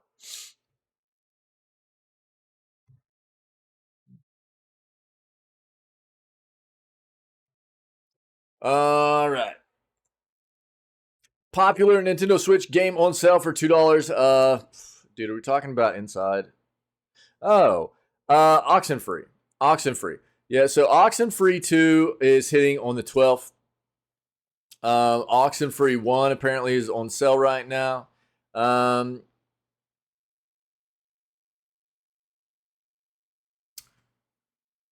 These would be good games for the Switch. But before you decide to dive in and grab these, know that you can play these on Netflix as well. If you already have a Netflix subscription, you can play these games on Netflix's platform, okay? So right now you can get Oxenfree, the first one, for $2 on the Switch. It's a fairly small-sized game, 2.2 gigs, not bad. And I don't know. It would play well on the Switch. Oxenfree 2 is coming out. That's why it's there, like promoting it, trying to get people to buy the first one first. But just know that you can play both of these on Netflix. The first one right now, and you can play the second one on the 12th when it releases on Netflix's platform as well. So if you have a subscription and you want to play Oxenfree, you've already got access to it if you're a Netflix subscriber, okay? But I'll link this for you guys if you want it on the Switch.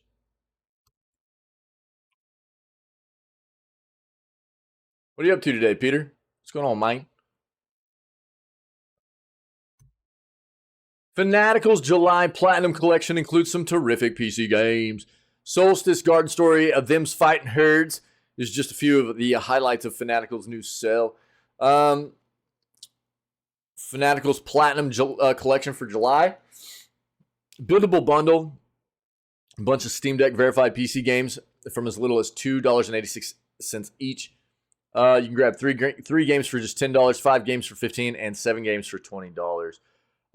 The Platinum Collection includes Solstice, Tales of Iron, Garden Story, Tyrant's Blessing, Floppy Knights, Battle Axe, Wall World, Necro Bouncer, Beyond the Long Night, Camp Canyon Woods, Severed Steel, Unsold, Escape the Backrooms, Them's Fighting Herds, I like saying that, and Kataria Fables, and Plebby Quest. So if you're interested, this has all the links. You can go check it out. Fanatical bundles. Something we hit on quite often. All right, what we got? Oh, dude, yeah, check this out. Fallout Nuevo Mexico. A DLC-sized expansion for Fallout New Vegas gets first gameplay trailer. Like I was just talking about, actually. The modding community for these older Bethesda games is very, very good. And I mean, for all the Bethesda games, I mean, modding community for gaming in general is huge, and but a lot of these modding communities are, doing gaming gods, so the gaming lord's work, if you will, in incorporating, keeping content going for us and incorporating great quality of life things and stuff like that. And here we go, Fallout New Vegas getting some expansion stuff going on with a mod, dude. Yeah, so let's see what we got. Modding team behind Fallout Nuevo Mexico, a DLC-sized expansion for Fallout New Vegas, has released the first gameplay trailer for it. Gameplay trailer will give you a glimpse at what you can expect from this upcoming fan expansion. Since this is a mod for Fallout New Vegas, though, you should keep your expectations in check. In other words, don't expect it to look better than Fallout 4. So far, I'm liking everything I see. This appears to be a great DLC-sized mod for Fallout New Vegas. However, the team needs to release it either this or next year. Although we're far away from the next Fallout game, Starfield will release in September. As such, a lot of players and modders will be focusing on it. So I don't really know whether there will be a big audience for a Fallout New Vegas mod. I don't know that I agree with that.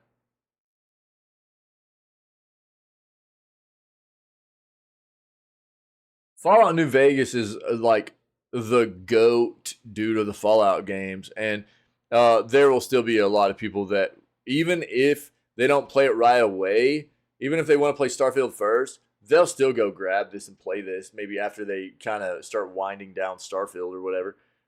So I don't know. Fallout Nuevo Mexico takes place in the year 2255. From the looks of it, players will assume the role of a new prisoner who arrives at Tibet's prison.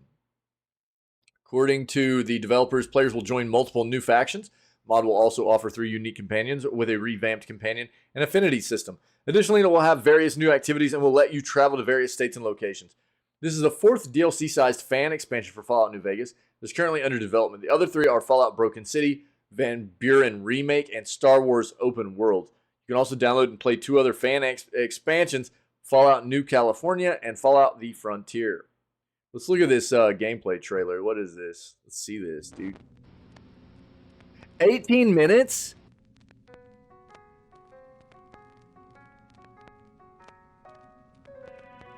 We can't watch all this.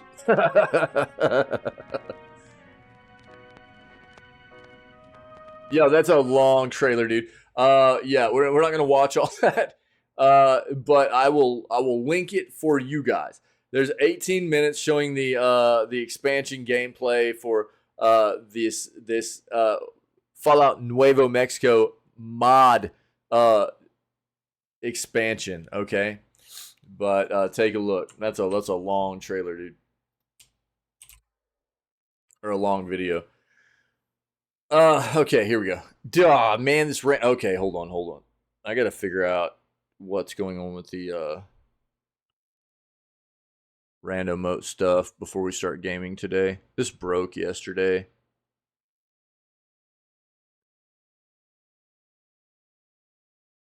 That feels so bad.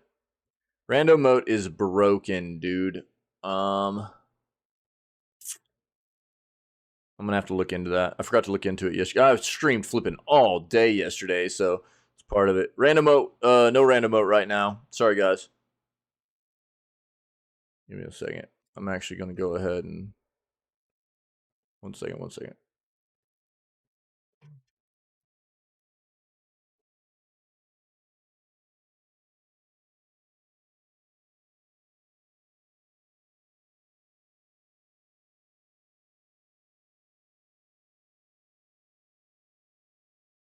We got to figure out how to fix this. This broke yesterday.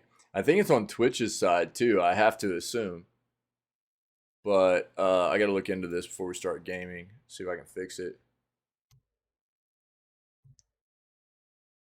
All right. I turned it off for now. Random mode's not going to pop up right now, guys.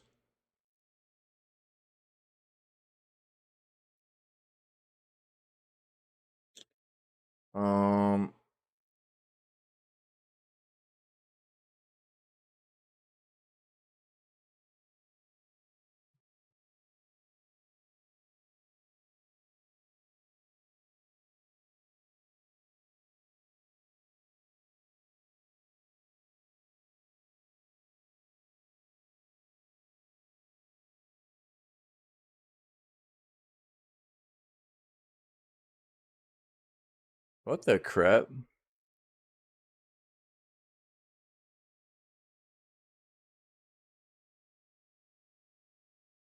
Am I tripping? One second, guys.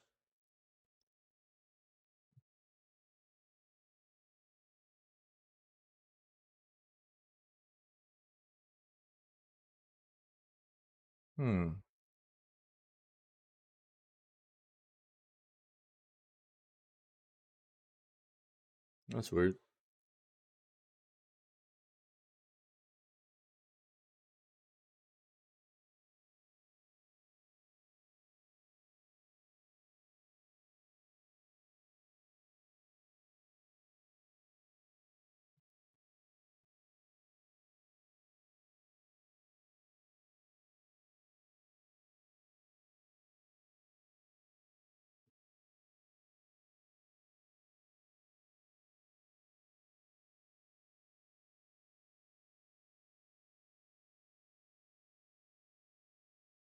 Mm-hmm.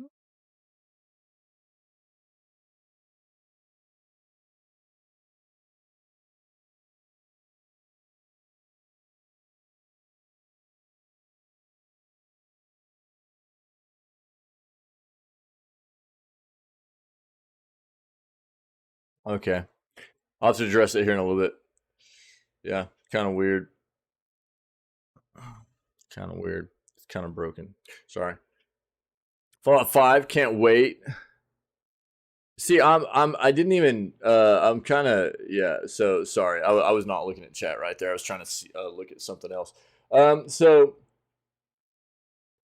I hadn't really heard much on the front of Fallout 5. Really, all I've been hearing about is Starfield, and then it's all been Elder Scrolls 6. And I mean, are they actually working on Fallout 5? Because as far as I knew, it was just going to be Starfield, and then Elder Scrolls 6 was going to be the other thing they're working on. There wasn't really anything planned right now for Fallout 5. Which is why I brought this up. I don't really care about the Xbox exclusive thing. Of course it will be. Look, man, I'm so tired of these clickbaity like articles like this.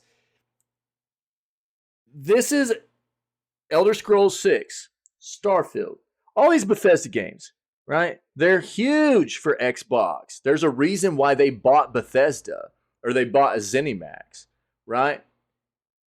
They want these titles to be proprietary, first party titles. This is huge for Game Pass. It's huge for them retail on like PC. You know what I mean? And of course, it's going to be exclusive. It'll be PC, it'll be Xbox, it'll be Game Pass. Just like Starfield, just like Elder Scrolls 6 will be. Fallout 5 will be too. Whenever that, I mean, I haven't really even heard anything about this.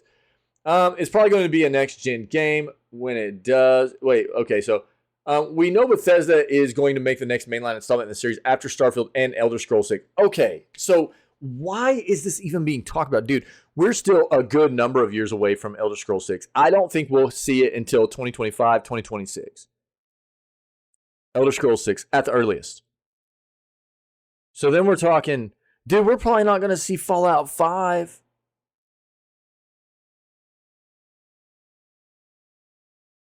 towards the end of this decade? Beginning of the next? You know what I mean? Why are we even talking about this right now? Why is this even being brought up?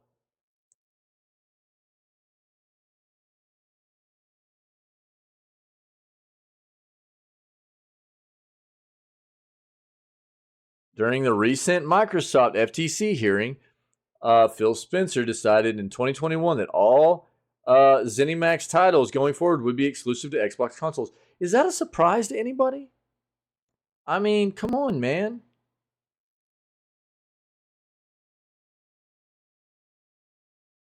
Now, there's plenty of time between now and when Fallout 5 comes out for this to change. The next mainline installment of the RPG probably is not going to be out until the 2030s, like I just said. Wow. So why are we talking about it? Oh, that's so weird, dude. I don't know. That's just like they didn't have anything else to write about. I don't think that's just odd. Yeah, I mean, look, I think that it's going to be wishful thinking to even see like Elder Scrolls 6 in 2 years. I don't think we'll see Elder Scrolls 6 probably until like honestly 2027, 2028. Something like that. What are they saying is the timeline for it right now? It's going to be speculative, right?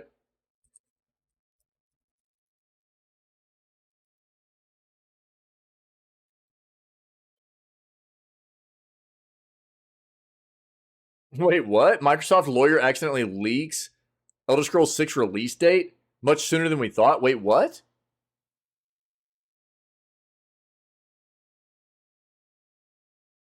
Really? Microsoft lawyer accidentally leaks Elder Scrolls 6 release date, and it's much sooner than we thought.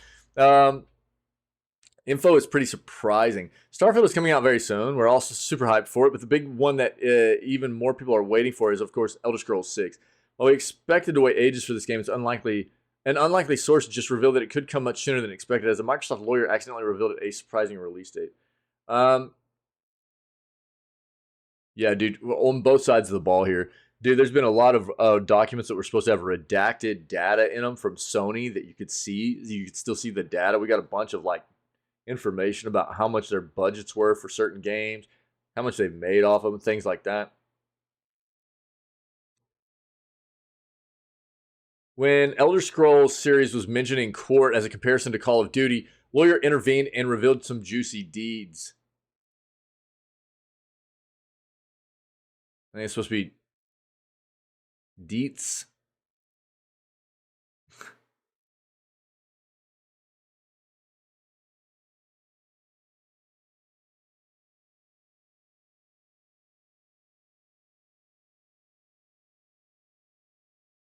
The game he's talking about is Elder Scrolls 6. The project release is 2026 as a single player game. Okay. It's not anywhere similar to Call of Duty, which is, as you know, is multiplayer and multi-platform. Okay. So maybe a little bit sooner than I thought. Not a typo. He did actually say Elder Scrolls 16, according to The Verge. Clearly refers to Elder Scrolls 6, but it's is the obviously this lawyer is not a gamer, right? Now, is the game actually projected for release in 2026? Look, here's the thing. That is a still 3 year.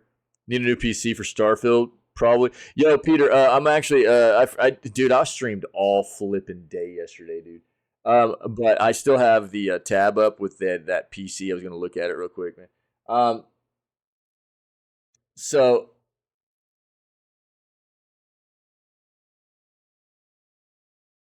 that's still 3 years away. But so Elder Scrolls 6 will most likely not even be in full production yet, right? Because until Starfield releases, it won't be. Xbox chief Phil Spencer said during the trial that the game is at least 5+ years away. That's the last I had heard there, too. But they're going to be conservative on that, right? So that doesn't line up either. Here's the thing. Even if they are projecting from Xbox and Microsoft 2026, internally projecting, that's what they're trying to hit. You have to expect that to get pushed. You have to expect that to get pushed. This is a big, big, big, big title, huge, massive title for the gaming world, and especially for Xbox and Microsoft. And so they're going to do everything they can to make sure this game is an absolute banger, and it's going to need to be very, very good on release.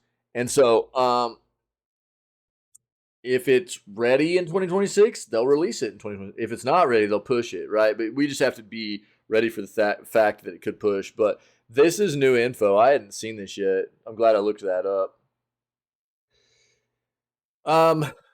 The $1 Xbox Game Pass Ultimate upgrade deal is back. Have you seen the requirements for Starfield, Peter? They're out there, dude.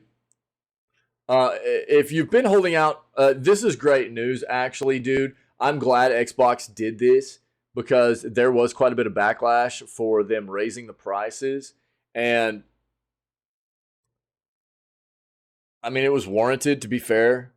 They raised prices whenever they're, the big buy-in for a lot of people on Game Pass. I mean, they've always had a good catalog. They cycle games in and out very good, in a nice way and consistently, twice a month, But the big thing is day one releases for Xbox that hit the subscription service. And dude, they have not had very good stuff over the past year for day one releases. So raising the price right now is obviously a play because of Starfield's release, and it's been off-putting for people because day one releases have been a bit bleak for Game Pass. So bringing back the $1 Game Pass Ultimate upgrade is, I think, a very good play by them.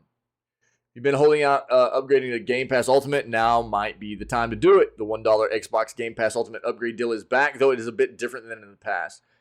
Originally, Xbox Live Gold members were able to convert their remaining subscription link to Game Pass Ultimate for just $1 on a 1-to-1 rate. Microsoft ultimately removed that ahead of price changes to the service. However, the upgrade plan is now back for everyone worldwide, just without the 1-to-1 conversion rate. Instead, the upgrade uses a 3-to-2 ratio, rounding up by a single day. That means if you have 3 months of Xbox Live Gold or PC Game Pass, when you pay for the upgrade, it'll convert to 2 months of the service. Interesting. Okay. According to Microsoft, members can have up to 3 years of Xbox Game Pass Ultimate stacked at a time. Game Pass Ultimate has been around since April 2019 and has included the service on both console and PC. Also included in the membership is Xbox Live Gold, allowing online multiplayer for users. It gives players access to EA Play, which gives access to a number of EA games. Okay. Well, it's still a good deal. It's good it's back, for sure.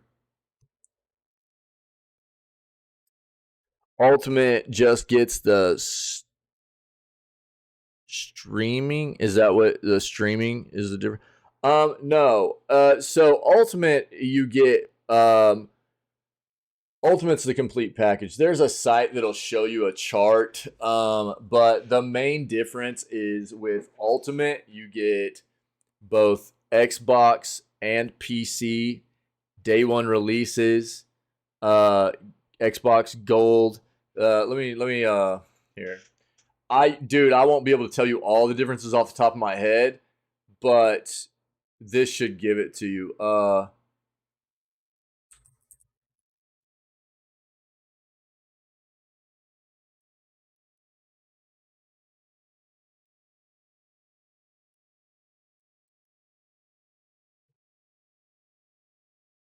Let me see something real quick. Which one am I looking for here?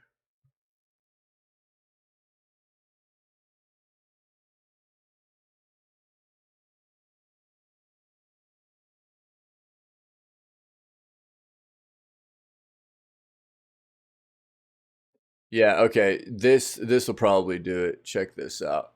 So right here, dude, this kind of shows you. Yeah, you do get EA Play as well. Yeah, thanks, Miss Bat. Yo, what's up?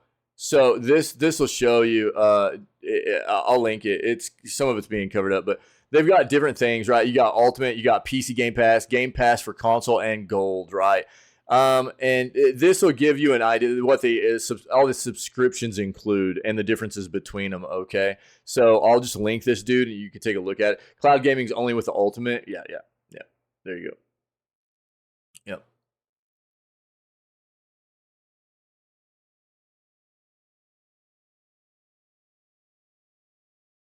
But that's mainly it, I think, between what I said and what Miss Bat just brought up. Yeah, that's mainly it. But you guys can see they've already got the $1 a month thing up, dude.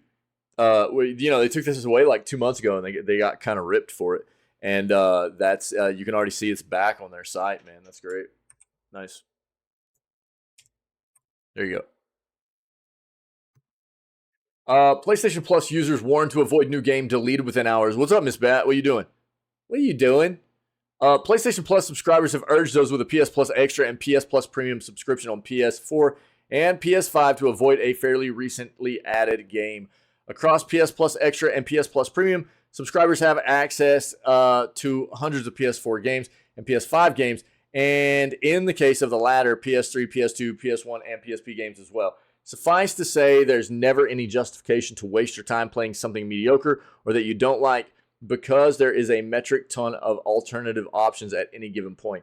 To this end, subscribers have warned their fellow subscribers to not waste their time with Ubisoft's 2020 game Watch Dogs Legion, which was added to PS Plus Extra and PS Plus Premium back at the end of May.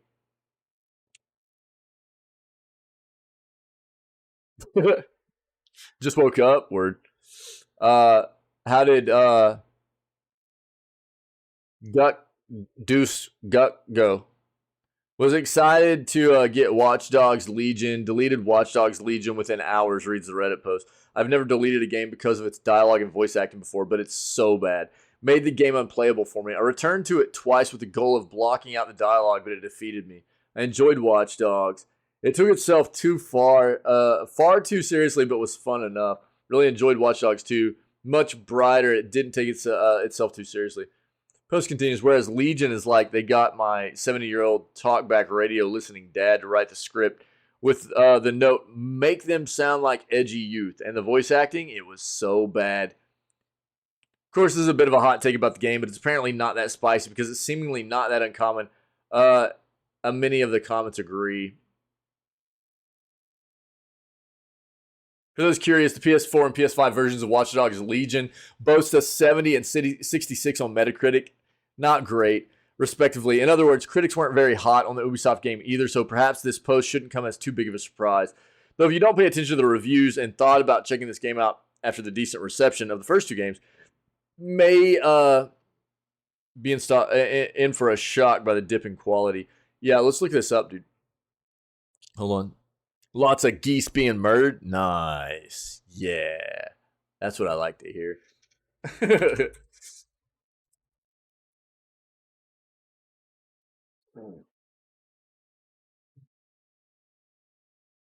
Yeah, look.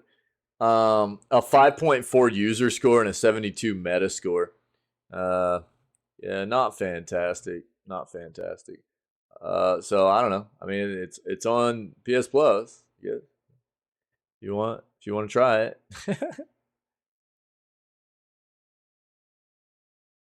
Game is telling me to clear enemies to rescue the hostage, but there is nothing around me. What game are you playing?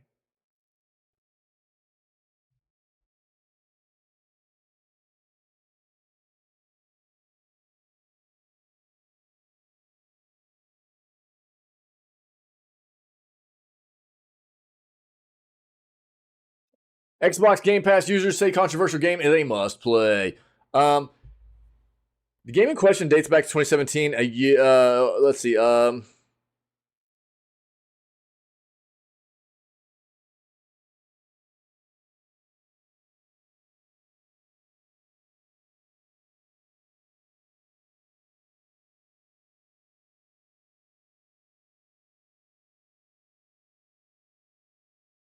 Okay. It's Shadow of Mordor. Shadow of Mordor, dude.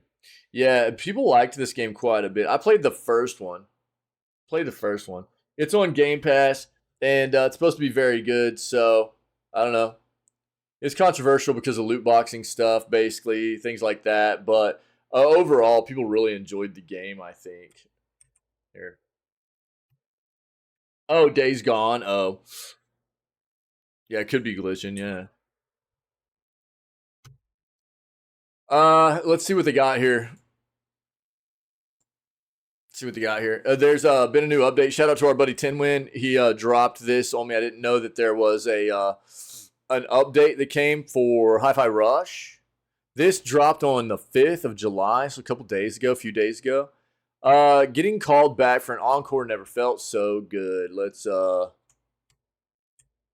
pump this up. There we go.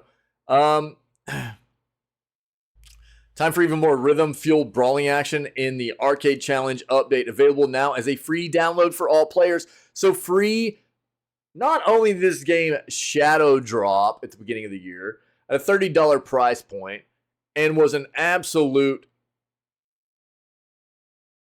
awesome experience to play. From a AAA dev, $30 price point, sick game, and now free content update too.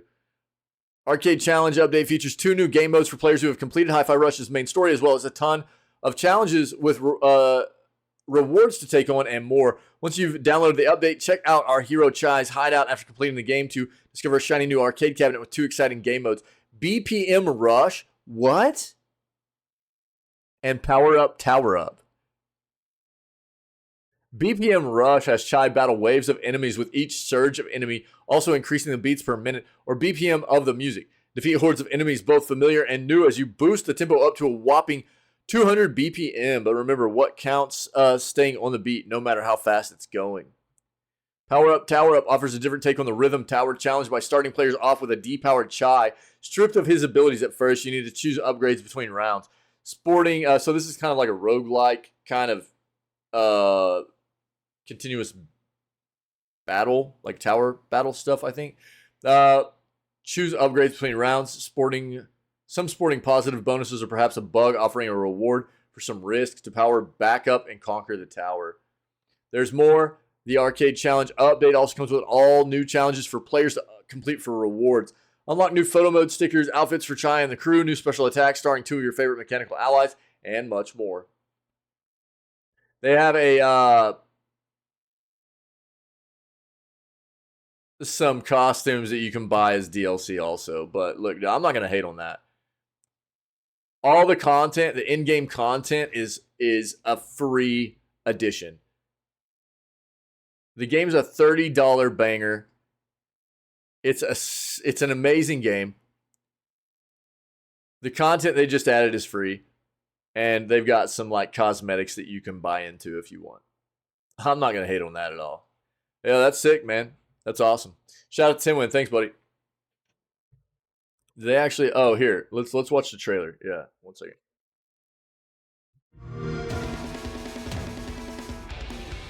What's this?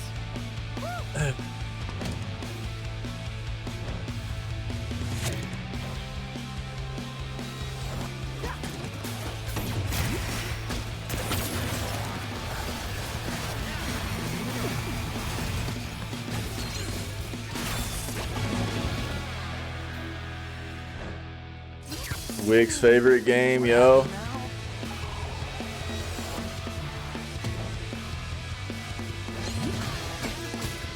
Wick's like huddled in a corner, sucking his thumb right now. PTSD from this.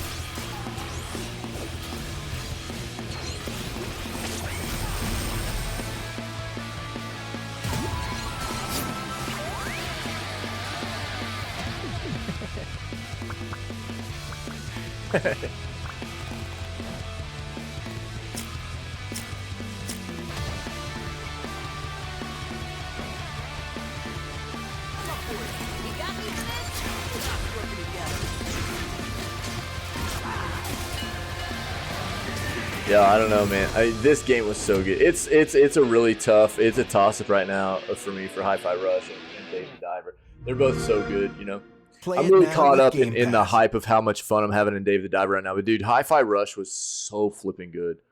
This is a great game. If you have not played this, and I cannot say enough, dude, about Bethesda, or not Bethesda, but Tango. I mean, Tango Softworks, dude.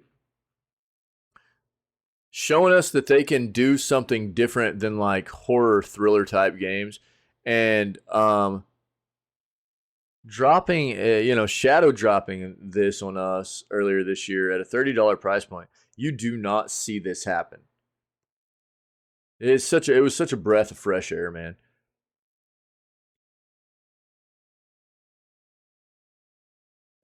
That's funny, Kayla. Nice. Yeah, there you go. If you guys need more out of it, I'll link it. All right. Big budget games are wasted opportunities. Spot on. This is the last article I have for the day, guys, and then we'll get into Dave the Diver. All right. So if you have anything else to add, let me know, and we'll discuss it before I move on.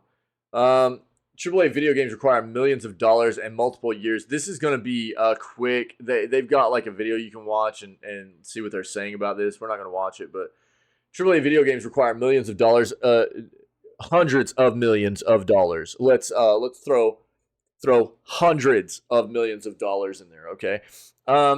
And multiple years to make and market. While the result can often be fantastic, highly polished, and lavishly created gaming experiences, they do often do so with the sacrifice of trying new ideas that push the medium forward. Instead, that responsibility is shouldered by indie developers. Not only can it result in fantastic, highly polished, lavishly created gaming experiences, it can also result in absolute dumpster fires for some reason. Quite often. Yeah.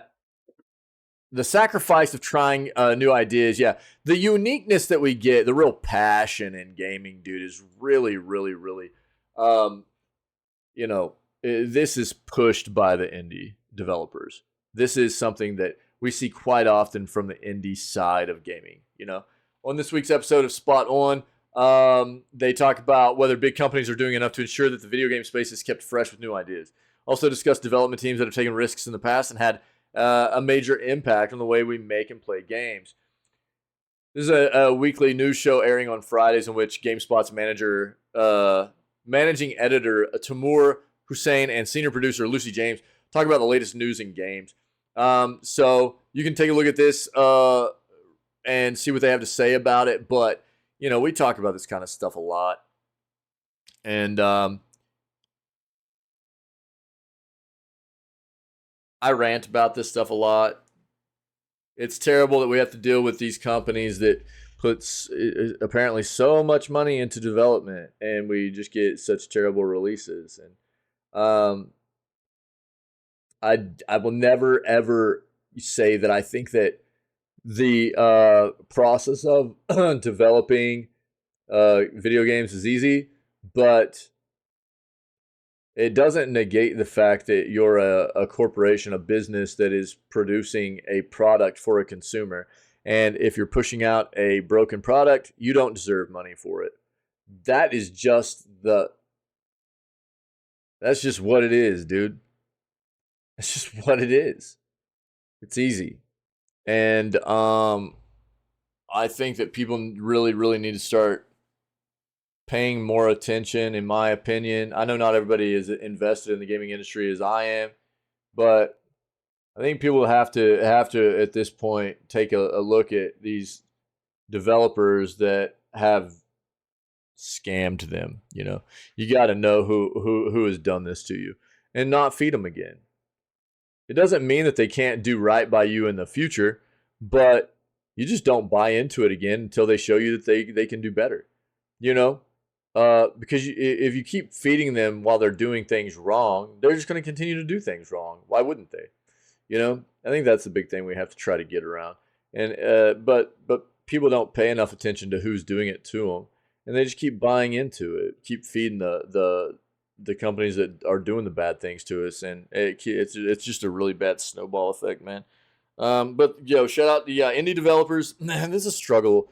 The indie developers have these great, fantastic, unique, passionate, visionary, ideas for what they want to bring to the table for us and gaming experiences, and having the opportunity to work on that kind of stuff full time and bring it to us, get it in front of us so we can play it and experience that is tough because of the capital, right? They don't have that capital that the AAA side has. But you don't get the creativeness, dude, out of most quite often. Quite often. I'm not going to say never. I'm not going to say never. You see a game like Hi-Fi Rush, dude. Tango killed that. It's amazing. Again, I'll say it again. It was a breath of fresh air. It was incredible. Yeah, but you don't see stuff like that out of the AAA sphere very often. A lot of what you get with the very unique, progressive, interesting, captivating gameplay and gaming anymore really seems to come out of the indie side of things. And then the AAA side emulates it and puts it in their titles, right?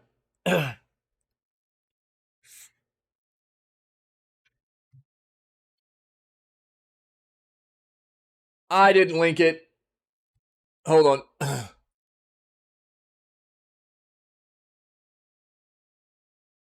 Rappers, dude. Where's my history, man?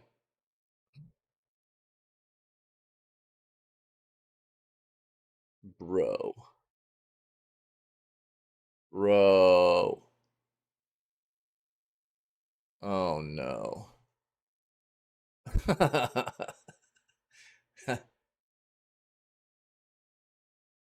Really, dude? Wait, where is it?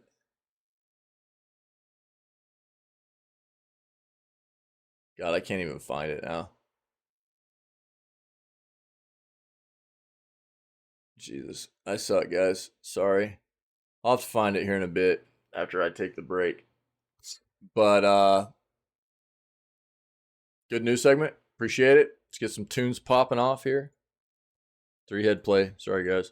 I'll get the link for that article if you want to watch that VOD or that video.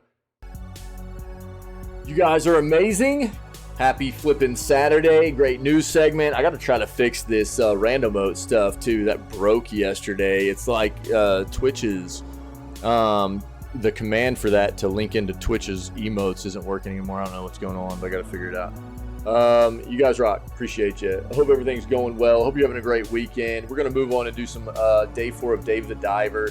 If anybody's checking out this video gaming news segment, or we've got all kinds of content, dude, on Twitch as highlights and a YouTube channel as VODs, whether it be previous video gaming news segments in their entirety or clips from video gaming news segments that were, something that just happened to be very, a viable thing that seemed like it was important to cut out and just put out there as a separate highlight from the video gaming news segments, as well as all of our gameplay stuff that we do, nice playthroughs that we've done for different games, and funny clips and highlights that happen here in the channel when we're live and stuff.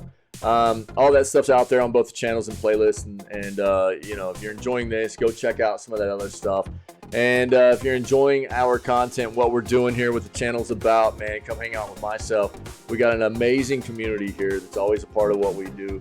We would like to have more like-minded people come be a part of what we do 6 days a week, every day but Wednesday right now. We always start off at 6 a.m. CST. We kick it off with video gaming news before we dive into whatever gaming content we have planned for the rest of the day. So we'll do it again tomorrow. We'll kick it off with video gaming news like we always do, and then more gaming stuff. So until then, stay healthy, stay safe, be kind to one another, and we'll catch everybody tomorrow for July 9th edition of Video Gaming News.